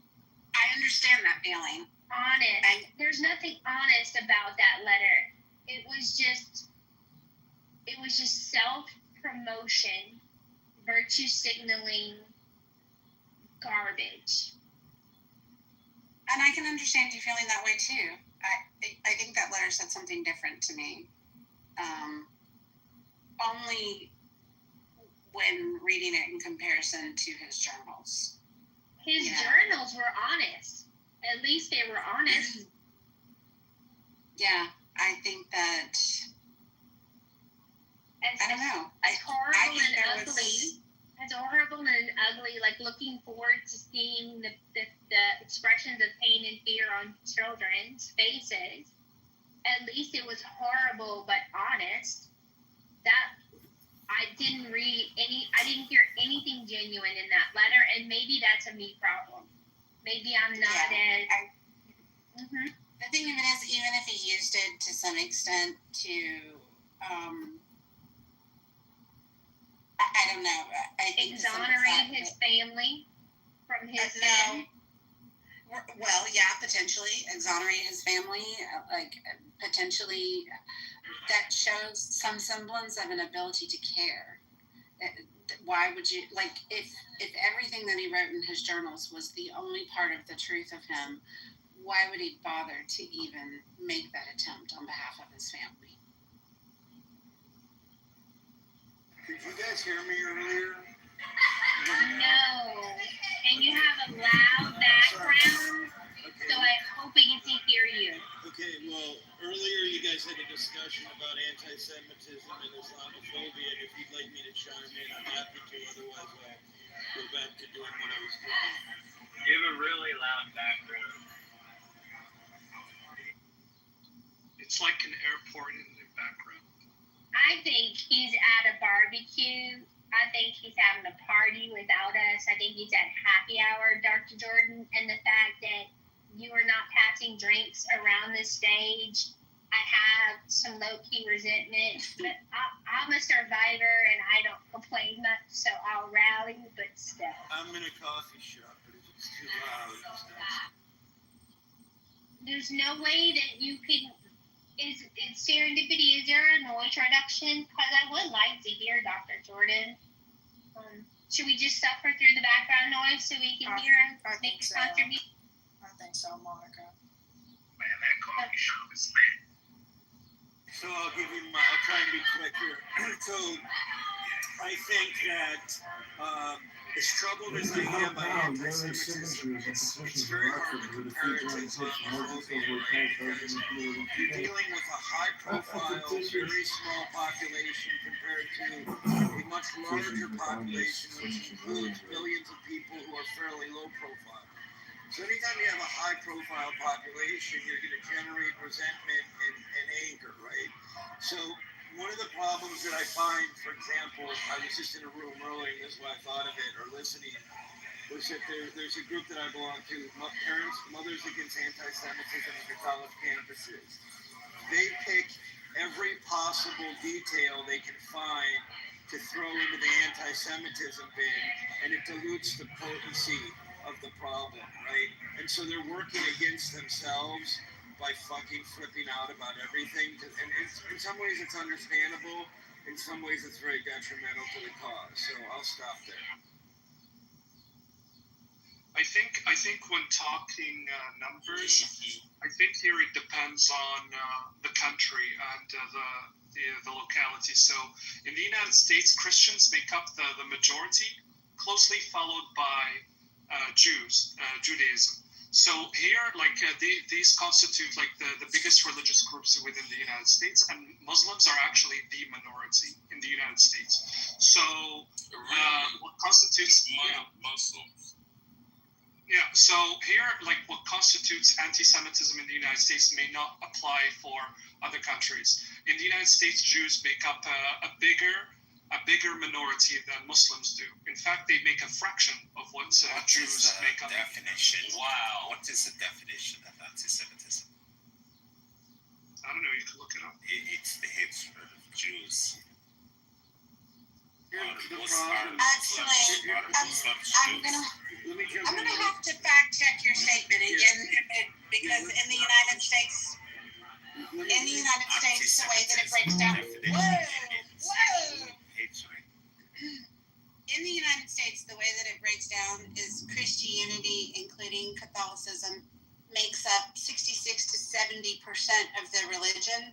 Then there's another 26% of unaffiliated religious organizations.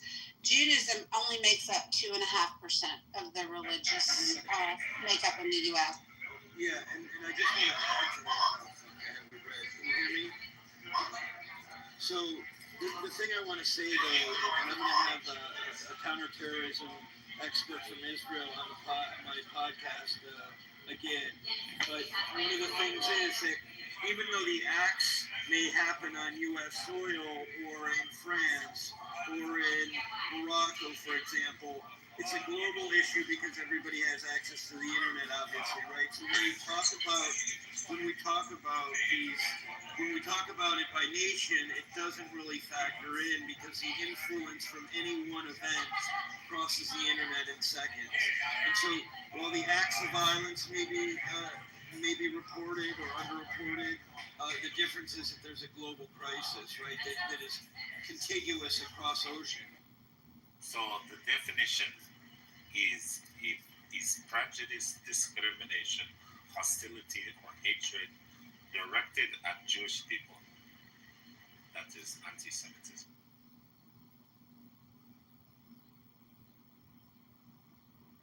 So it can't be Muslims.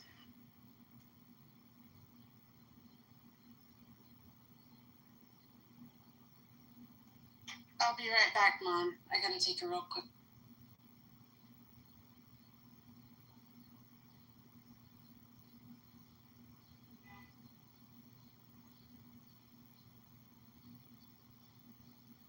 Unless maybe the Muslims are ethnically Jewish, maybe then. There's no such thing as ethnic Muslim or ethnic Christian or ethnic Jewish. So if you look at the side chat I sent an RLS research done in the United States on religious affiliations in the United States, the majority of the population in the United States, striking 60 to 62% are Christians. And you have other religions, which include Jews. They make up around or more than 2% of the population. And Muslims make less than 1% of the population. So the Jewish population is more than double the Muslim population in the United States. What is the minority religion in the United States? In this case, it is the Muslims. The Muslims make up the minority case here. So they're a very fragile minority. Jews they make up double of the Muslim population, so they are, comparatively to the Muslim population, a well-established minority within the United States. But didn't you make the argument that anti-Semitism in other places is directed at Muslims? No, the talk here was about, the Jews are a minority, so... okay. I thought you were saying that they could be anti-Semitic against Muslims. Sorry. When you're talking 2%, 1% of the whole, when you're talking 2% versus 1% of the whole country, neither of those groups are falling in the majority. Yeah, of course. Because the talk here is about they're very small minorities in the United States. Somebody here mentioned that Jews are the minority compared to the Muslims, and we gotta watch for that. But the case is that the Muslims here are the minority. So I said we need to look at things by a country-to-country basis, not by an entire world. Right, and this is why I challenged you, because I'm the one who said that the Jewish community population was smaller. The reason is, or the issue is the visibility. The visibility of the Jewish community is much larger proportional to its size, right? So even if you take philanthropy, for example, people know more Jewish names, know more about where Jews live, know more about Jewish culture than they do Islam.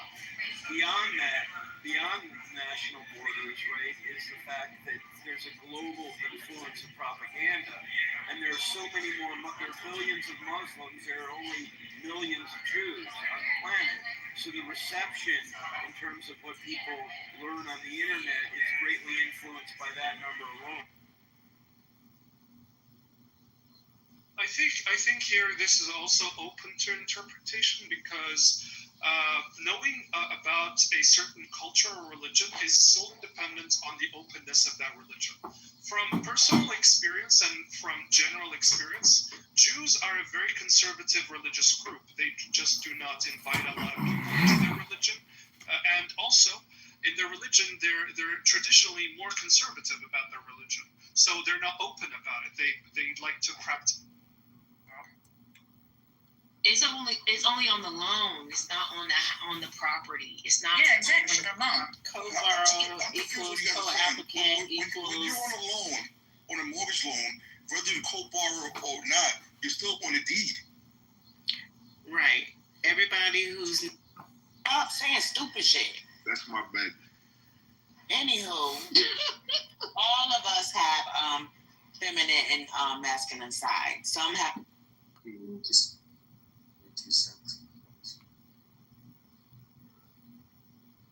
guys, I go to the beach, there's a cat running in front of me on the sand. I go to Miami in the middle of nowhere, there's a cat that comes out. And the craziest part is some of them come up to me, stray cats. I'll get them, I'll squat down and I'll put my hand down and I'll be like, come here, buddy, come say hi, you know, like that. Soften my voice up, and some of them will come, right? And the third thing that has happened since my father died, and this is the most, to me, it's kind of scary, right? I have had at least 50 plus scenarios where I call someone right before they're about to call me, right? Or I call someone either while they're talking to someone about me, like, hey, most in this, most in that, you know, just kind of whatever story he's telling. He's like, yo, I was just telling Andy.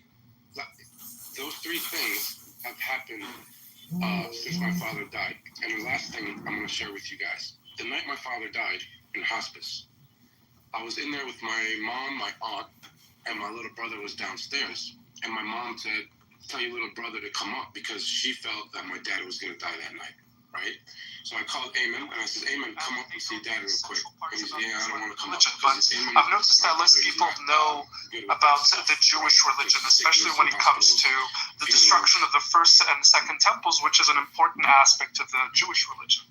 A lot of people don't know about this. So hey, moderators, this is Mojo. If you could put me in the queue after Newman is finished speaking, I'd like to read a 60-second poem. Thank you. Yeah, no problem. Here, when it comes to understanding of certain religions, I've noticed that a lot of people are familiar with, sects of Islam. Like there's the Sunnis and the Shia. They know about the disregards of each, like what makes them fight, what makes them band with each other, things that are specific to these religions, which countries like are Shia, which countries are mostly Sunni, and what certain differences between the two sects of the same religion are. So this requires a steady knowledge of what this is and what that is. But I've noticed that a lot of people are not familiar with the Jewish sects. So they know that there's Zionists and that they know that there's non-Zionists, but less people can name the non-Zionist sects of Judaism, and I've noticed that most people just are familiar with Zionism, and that's it. So here, especially when we talk about Zionism, here we're not specifically just talking about religion. Here we're talking about something even outside of religion. Here we're talking about the political movement within Zionism that people are familiar with. But not many people are familiar with, what the differences between certain Jewish groups are, whether within Israel or outside of Israel, and also within the United States. I've personally met a Jewish girl from Mexico, for example, and I did not expect that. I did not expect Mexicans to have Jews, because I thought, okay, a lot of Mexicans should be, Catholics. And if there's any Jews, I'm probably not one to likely meet one. And it happened to be the exact opposite what I thought. There's actually Jewish Mexicans, and even the president or the prime minister of Mexico today is Jewish, and that's an aspect I did not know about before. And I believe a lot of people don't know about these aspects of Jews that not only live in certain countries, but they also have a lot of power and influence in these countries.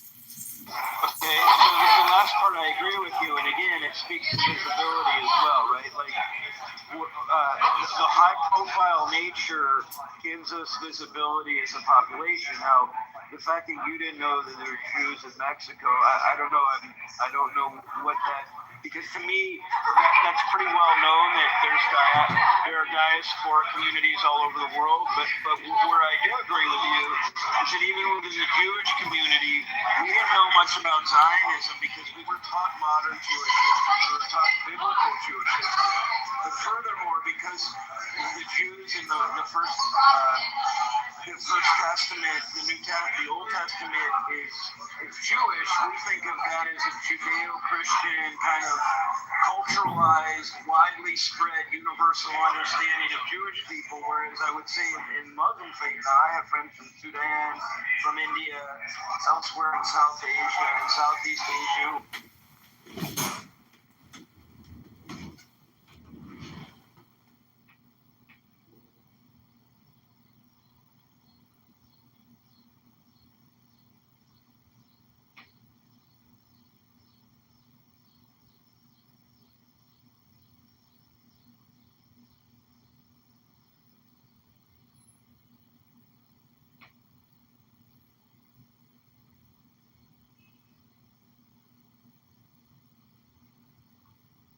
Okay, we're gonna see if I can onboard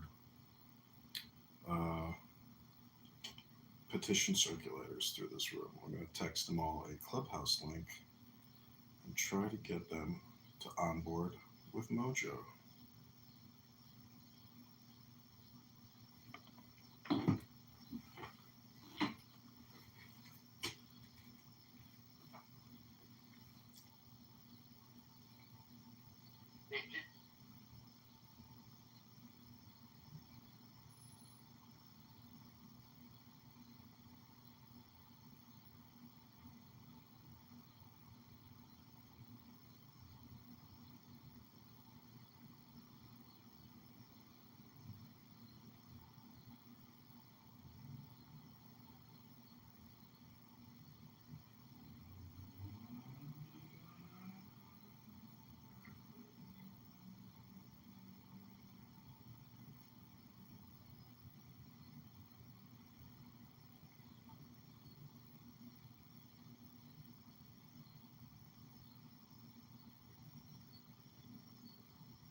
Harry Balzac has joined us.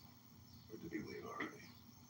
So this is Mojo in the petition signature phone call live stream. This is Campaign HQ here with Mojo.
Lisa. Oh.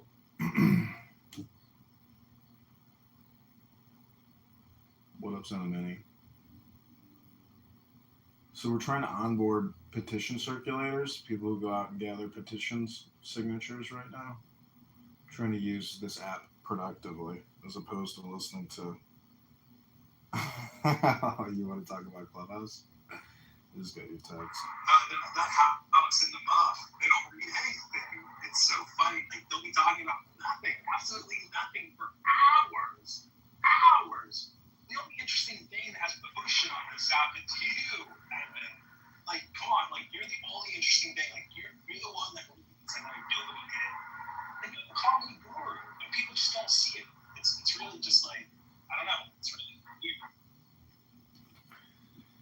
Yeah, I have recorded them ever since Mojo, basically quit, and it has been absolutely, total waste of time. But that's part of the thing about also my life. I mean, I'm just sitting here relaxed, but I'm listening to the dumbest stuff in the world. But I am reading some really good books, and I'm interjecting with really smart poetry. So yeah, you did that poem was incredible.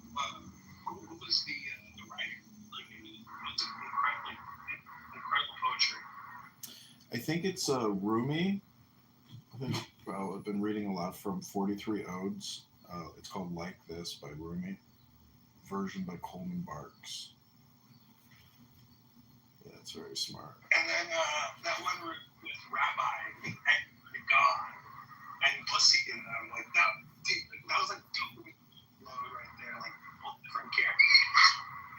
Dude, I was in the middle of work and I was just like laughing, giggling. I was like, oh my goodness, what a bunch of characters. It's intense, but It's hilarious. It's intense. I cannot waste my life listening or communicating with Bussy. I refuse. He's too absurd and despicable, so you just have to talk over him. But isn't it amazing how his profanity mixed in with the poetry somehow works? Dude, it does. It's surreal. He's so funny. He does this disgusting belch when he says the N-word.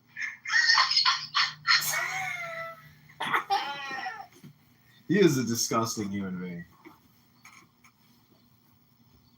So I texted everybody I know, come to the petition signatures phone calls live stream room with Mojo and John, where we will onboard petition gatherers. We had 3 or 4 people respond today who want to gather petitions. So that was good news, and we're expecting more, hopefully. But this is their onboarding room. I'm going to keep it very professional if anybody joins. And we shall see. This room is going to be open from 4 p.m. Central Standard Time to 7 Central Standard Time for any onboarding, because a lot of people can get out there on the streets tonight and gather signatures, as well as all day tomorrow, Sunday, and Monday at the parades. So this is the onboarding room, and I'm just going to chill and relax, occasionally read some poetry, also live stream some Clubhouse rooms in, and if anybody joins the room, it would be fantastic. I've sent this link to many people, a lot of Clubhouse people. we'll see how it goes. And yeah, I'm gonna. Oh, my friend is here. He's gonna help with the petition onboarding. I heard that you're flying him out. That's pretty awesome. Well, what would be amazing is if he can fundraise his whole trip here on Clubhouse prior to actually departing. That would be exciting news. Him coming here is not exciting, but him fundraising here is exciting. Didn't do nothing.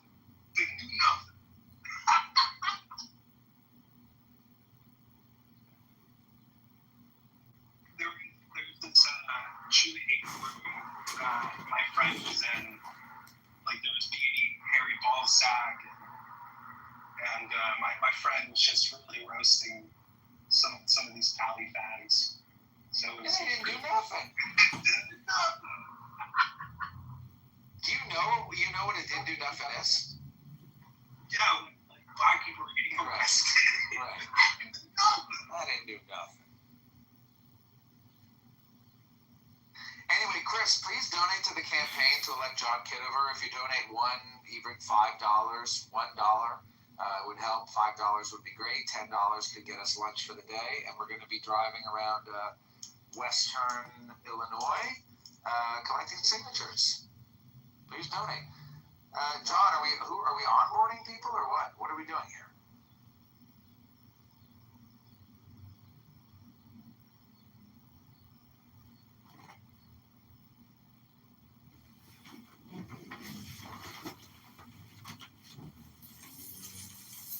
Yeah, this link has gone out to a lot of my phone contacts as well as people who have responded to the Craigslist ads today. So I'm trying to bring them in here so we can kill two birds with one stone and onboard petition circulators right now.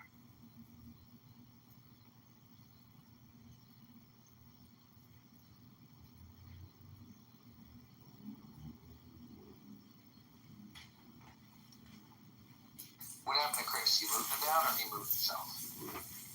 No, I accidentally moved him down. I was trying to mod him. I hit move to audience by accident.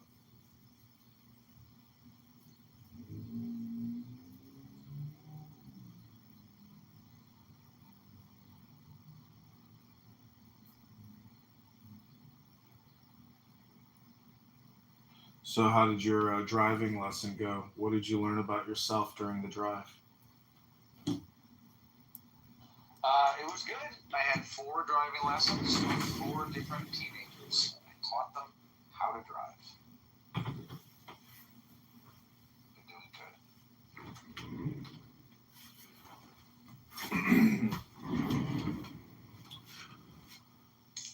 good. Okay, as we're waiting to onboard, since it's Shabbos, we're going to read a passage from the Zohar. Here we go. Take the deepest breath of the day. Hold it for 10 seconds. This is called the wedding celebration.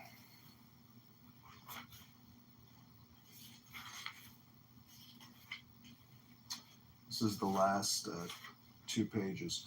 So all rises to one level, all is crowned with one word, no separating one from the other. It and its name is one. Oh, we got Jay Pizzi in here.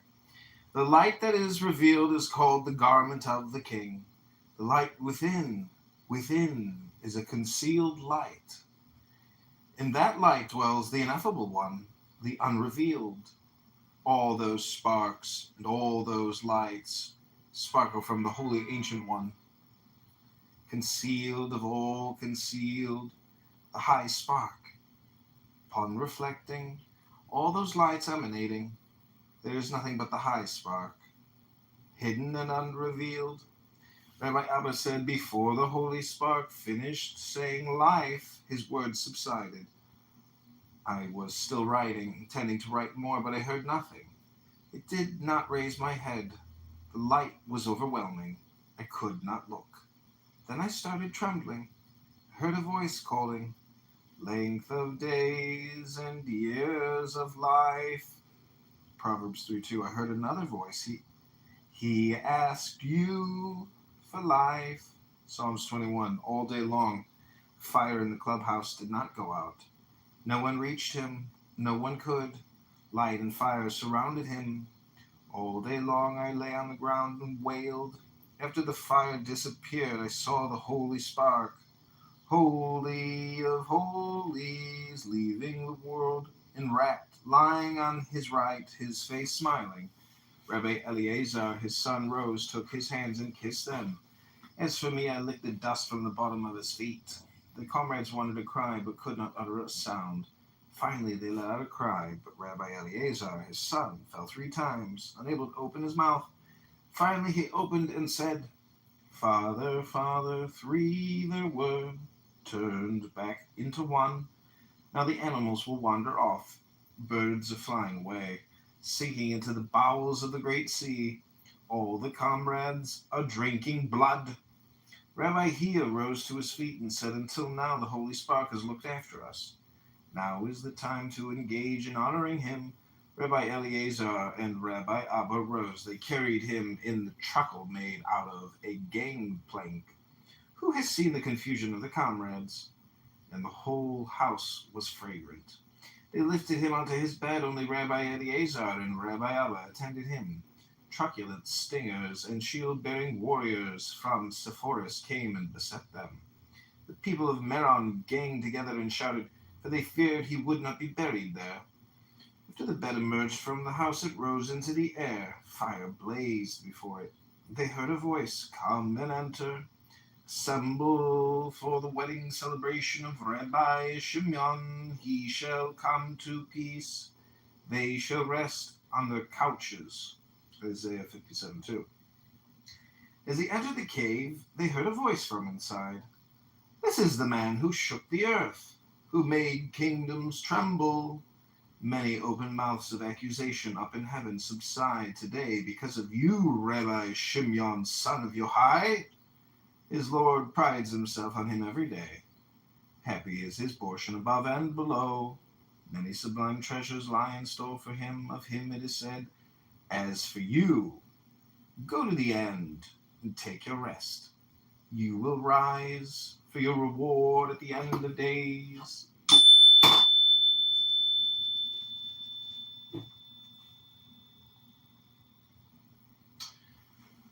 Okay. John Kitover for Congress. What happened to my room title? Why did somebody change it? I kind of had it. Yeah, I guess it works. Whatever. Okay, invite people to the room. Do you know the sort of love-hate relationship that I have towards life? The biggest thing, like the love-hate, is the mystery of it all. You know, the fucking mystery, man. And it's like I'll never know the mystery of life. It's like it kills me. Well, see, this is the thing about having all these books that I have. You know, like these books. Basically, it's like all you can do is put it on the dial, you know, which is like a frequency, like 96.3, 95.5, 97.9, 103.5, 101 point, you know what I'm talking about on the radio? So, like, that's the same thing about knowing the mystery. A lot of people say, oh, they got faith, they got faith, they got faith. No, get the certainty, know the frequency.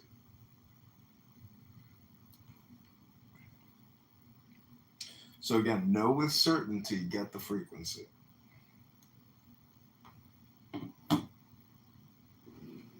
So how do you become the radio receivers for the frequency? You gotta basically create your own vibration and create that channel. So it is like content, and this app is a great way to get that NLP in your brain because it's basically Hegelian. So meaning that run the program. NLP and like CBT and like they were saying NLP is, you know, it's pseudoscience. But then CBT is the same fucking thing and that's backed up by science. What the fuck are they talking about? Like, it's retarded. It's the same thing. Cognitive behavioral therapy and then you have neuro-linguistic programming. Exact same thing. Yeah. It's dialectic therapy, but that's technically what education is.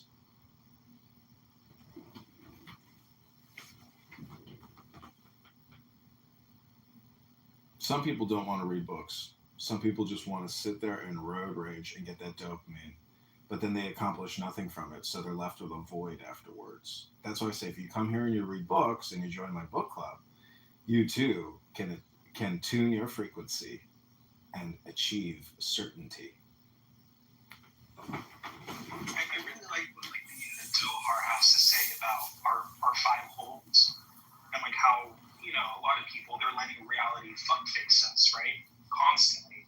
Rather than realizing like, hey, those holes are actually just filters, like rose tinted glasses, or, you know, like it's not what reality is. Reality is like all consuming love of light. That's literally what it is.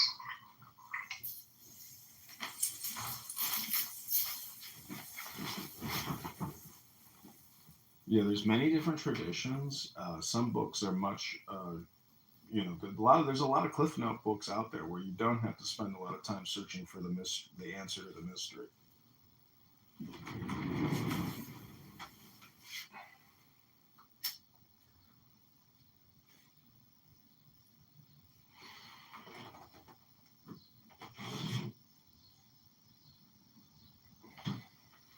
The Bible's another really good one. I love Proverbs, Ecclesiastes, Psalms, Songs of Solomon. Really, it's beautiful.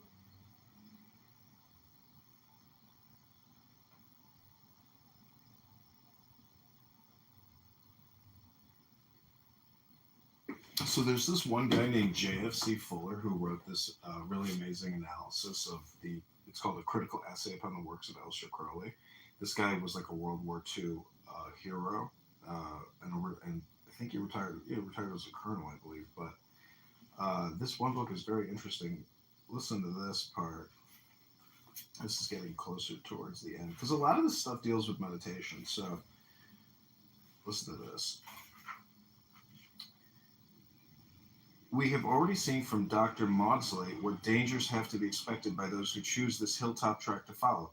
Others from a similar point of vantage attack it as being pure auto-hypnosis and nothing else. Be curious to say, if such be the case, why is it that the greatest sages of all times have been able to attract within their focus so many hundreds of millions of rational beings, they themselves being only irrational and pathological mystagogues? If such men as Krishna, Muhammad, St. Augustine, Moses, Orpheus, Pythagoras, Buddha, Plato, Jesus, and a host of equal and lesser names owed their power to self-hypnosis, then indeed self-hypnosis is the key which in this world will unlock the fast-closed corridor of its mysteries. Crowley strongly attacks this kitchen knavery. You weary me with proof enough that all this meditation stuff is self-hypnosis. Be it so. Do you suppose I did not know? Still, to be accurate, I fear the symptoms are entirely strange.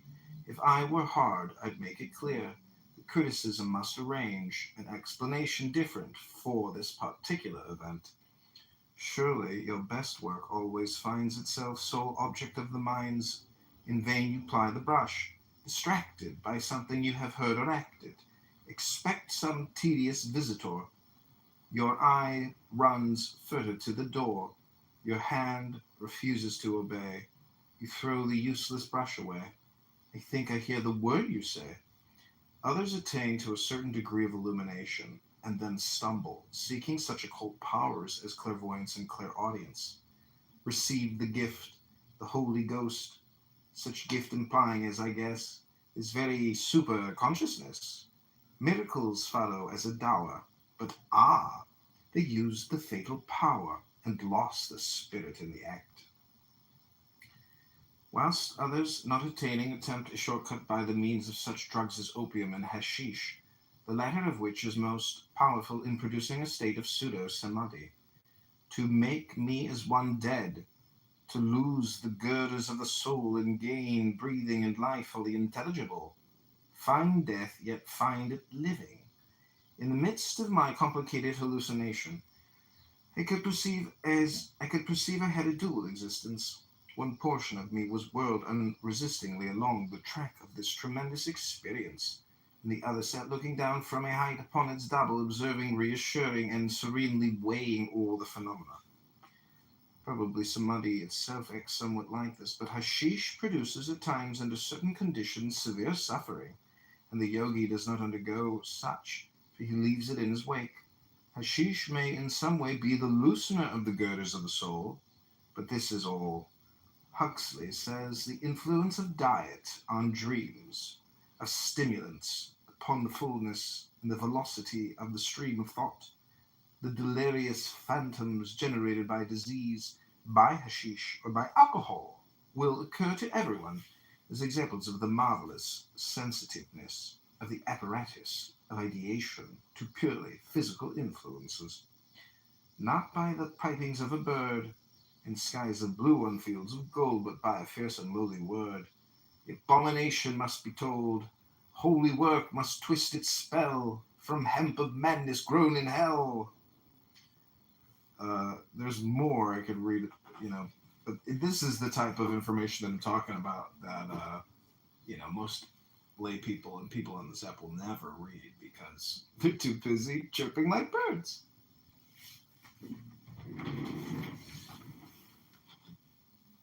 So how do you access super consciousness? Well, I think if you mix it with books like that, then you're getting closer. But just smoking weed and watching Netflix isn't going to do shit for your fucking brain, because it's like teaching yourself something, So it increases your LLP, your large language model, your LLM.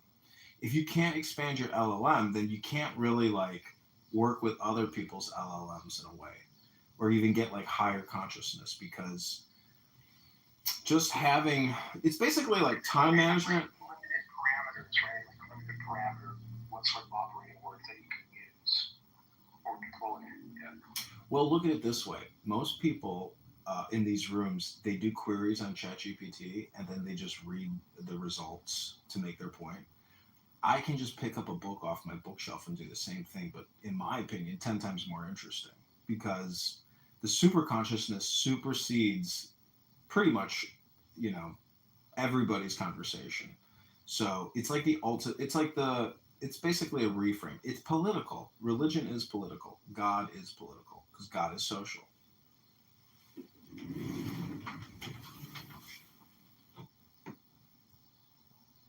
know you were thinking about this for a while back. You were saying something about how the now is a compression of the past. You were saying something along those lines. You were saying that now is a compression of all the past events. So and all future events. Yes. Yeah. People, really smart people, basically talk in math, and they're talking about predictions, certainties. But Rafi is here. Rafi gave me some bad dating advice once. He said, don't take her to Starbucks. Don't spend $1 on her. She ain't worth $1. Sorry, Chris, go ahead. Have you heard of Bayesian mathematics? Bayesian? Yeah, that's it. I don't know how to pronounce it, but that's what you're talking about, right? Where it's the probability of certain things happening. Yeah. And how can you maximize those probabilities to occur? Yeah. I mean, see, people think that words create reality. That's the big theory. And in a way it's true, but even then you can game it. So that's why I say the entire banking industrial complex of the whole world, it's actually an accounting network or an accounting analysis system and a communication network, because nobody has ever eaten $1 for dinner and enjoyed the meal. So all of these, fiat paper dollar notes, all these $1, these $100, all of this, and then the corollary in the stock market, all the equities and all the bonds. It's so crazy because there's so much money out there, just sitting out there that will never get spent, because there's a point financially where you accumulate so much money, you can't even think about what else to spend the money on. Because you don't really want you don't want duplicates. You could clone your estate, Jacob, who thirsted over, what's her name? Jazzy? Not Jazzy. Shy? Yeah. Welcome, Jacob. Great. Yo, Mojo, can you fix your photo so that you can rotate it so that we don't have to look sideways to look at you? Jacob, when I look in your eyes, I want to tell you that I'm going to read you a 60-second poem. How do you feel about that, Jacob? Gonna leave. That's cool because, that's your choice. It's the age time that, most people don't have a second, Just want you to fix your cover photo so that it's not sideways. Okay, let me do that now for you. I got you, Jacob. Because I know there's something going on in those eyes. Yeah, dude. I get in there. Something's up.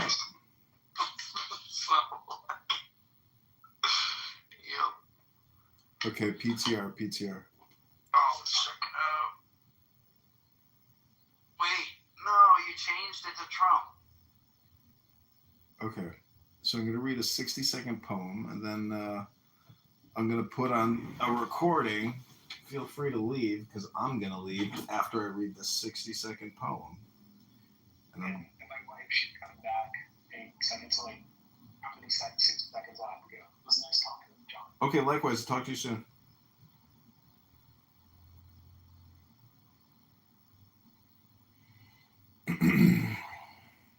Okay, so this was a query I made on Grok. I say, hey, Grok, write candidate Congressman John Kitover a 60-second speech to attack Darren LaHood on the $37 trillion debt in the big, beautiful bill. Fellow Americans, our nation is drowning in $37 trillion in debt, a crushing burden on our children and grandchildren. Yet Congressman Darren LaHood voted for the one big, beautiful bill, a massive spending spree that piles on even more red ink without real reforms. This isn't leadership. It's fiscal recklessness. We need accountability, not excuses. As your candidate, I'll fight to cut waste, balance the budget, and secure our future. Vote for change. Vote John Kitover. Thank you. So that's what Grok's script was for the campaign. It's not bad. I mean, the coolest thing about doing these Grok speeches is you don't have to think about it. You don't have to do any work other than write a simple query and click record, and boom, you got a hell of an attack ad. And so I'm asking Greg to write me speeches across all different categories with regards to vaccines, to war, to debt, to Medicare, Medicaid, etc. And it's working out quite nicely. And I'm going to run these as advertisements. Plus, I'm going to post all these to our petition gathering Craigslist post. Rafi, I don't know if you want to say anything. Good Shabbos to you. Yahweh, hope you're having a nice day. This is John Kitover for Congress. Oh, it's Shabbos. Yeah, tomorrow, Shabbat. Nice. No, Shabbos starts in 2 hours. Yeah, I know. Like an evening until the next evening, of course.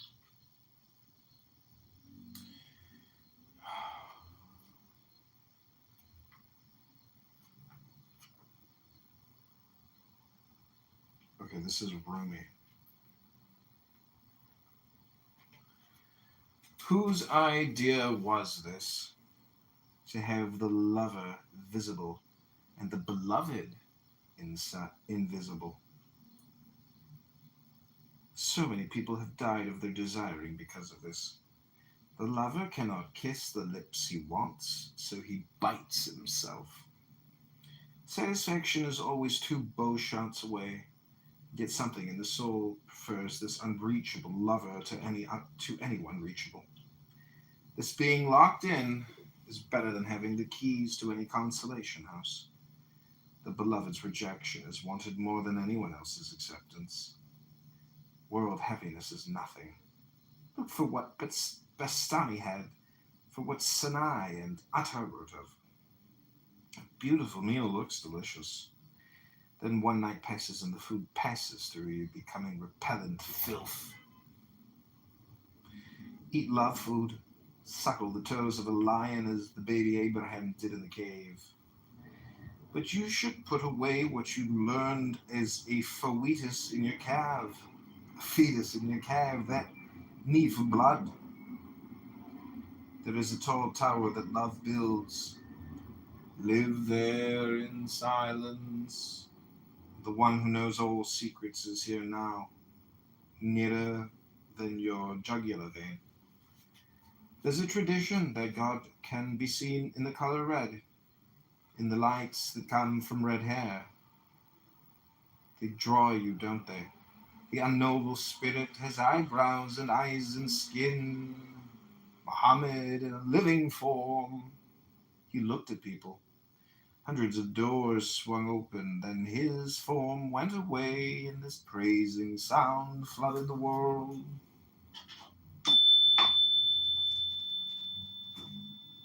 That's Rumi. Okay, I'm going to play 100 Zen Koans, which is a YouTube video. This is Japanese Zen Buddhism. I hope you enjoy this wisdom video. I'm going to go sit in the sun and relax. But first, the Shema.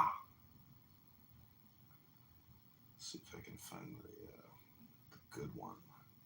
Here we go. Tinnitus can be frustrating. Well, there's no magic fix.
What we think we know about it, we don't really know much.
additional concepts. It wasn't building. It wasn't building on concept. I'm not articulating it right. Say it like. Well, I mean, what I felt like that he wasn't building on any ultimate point.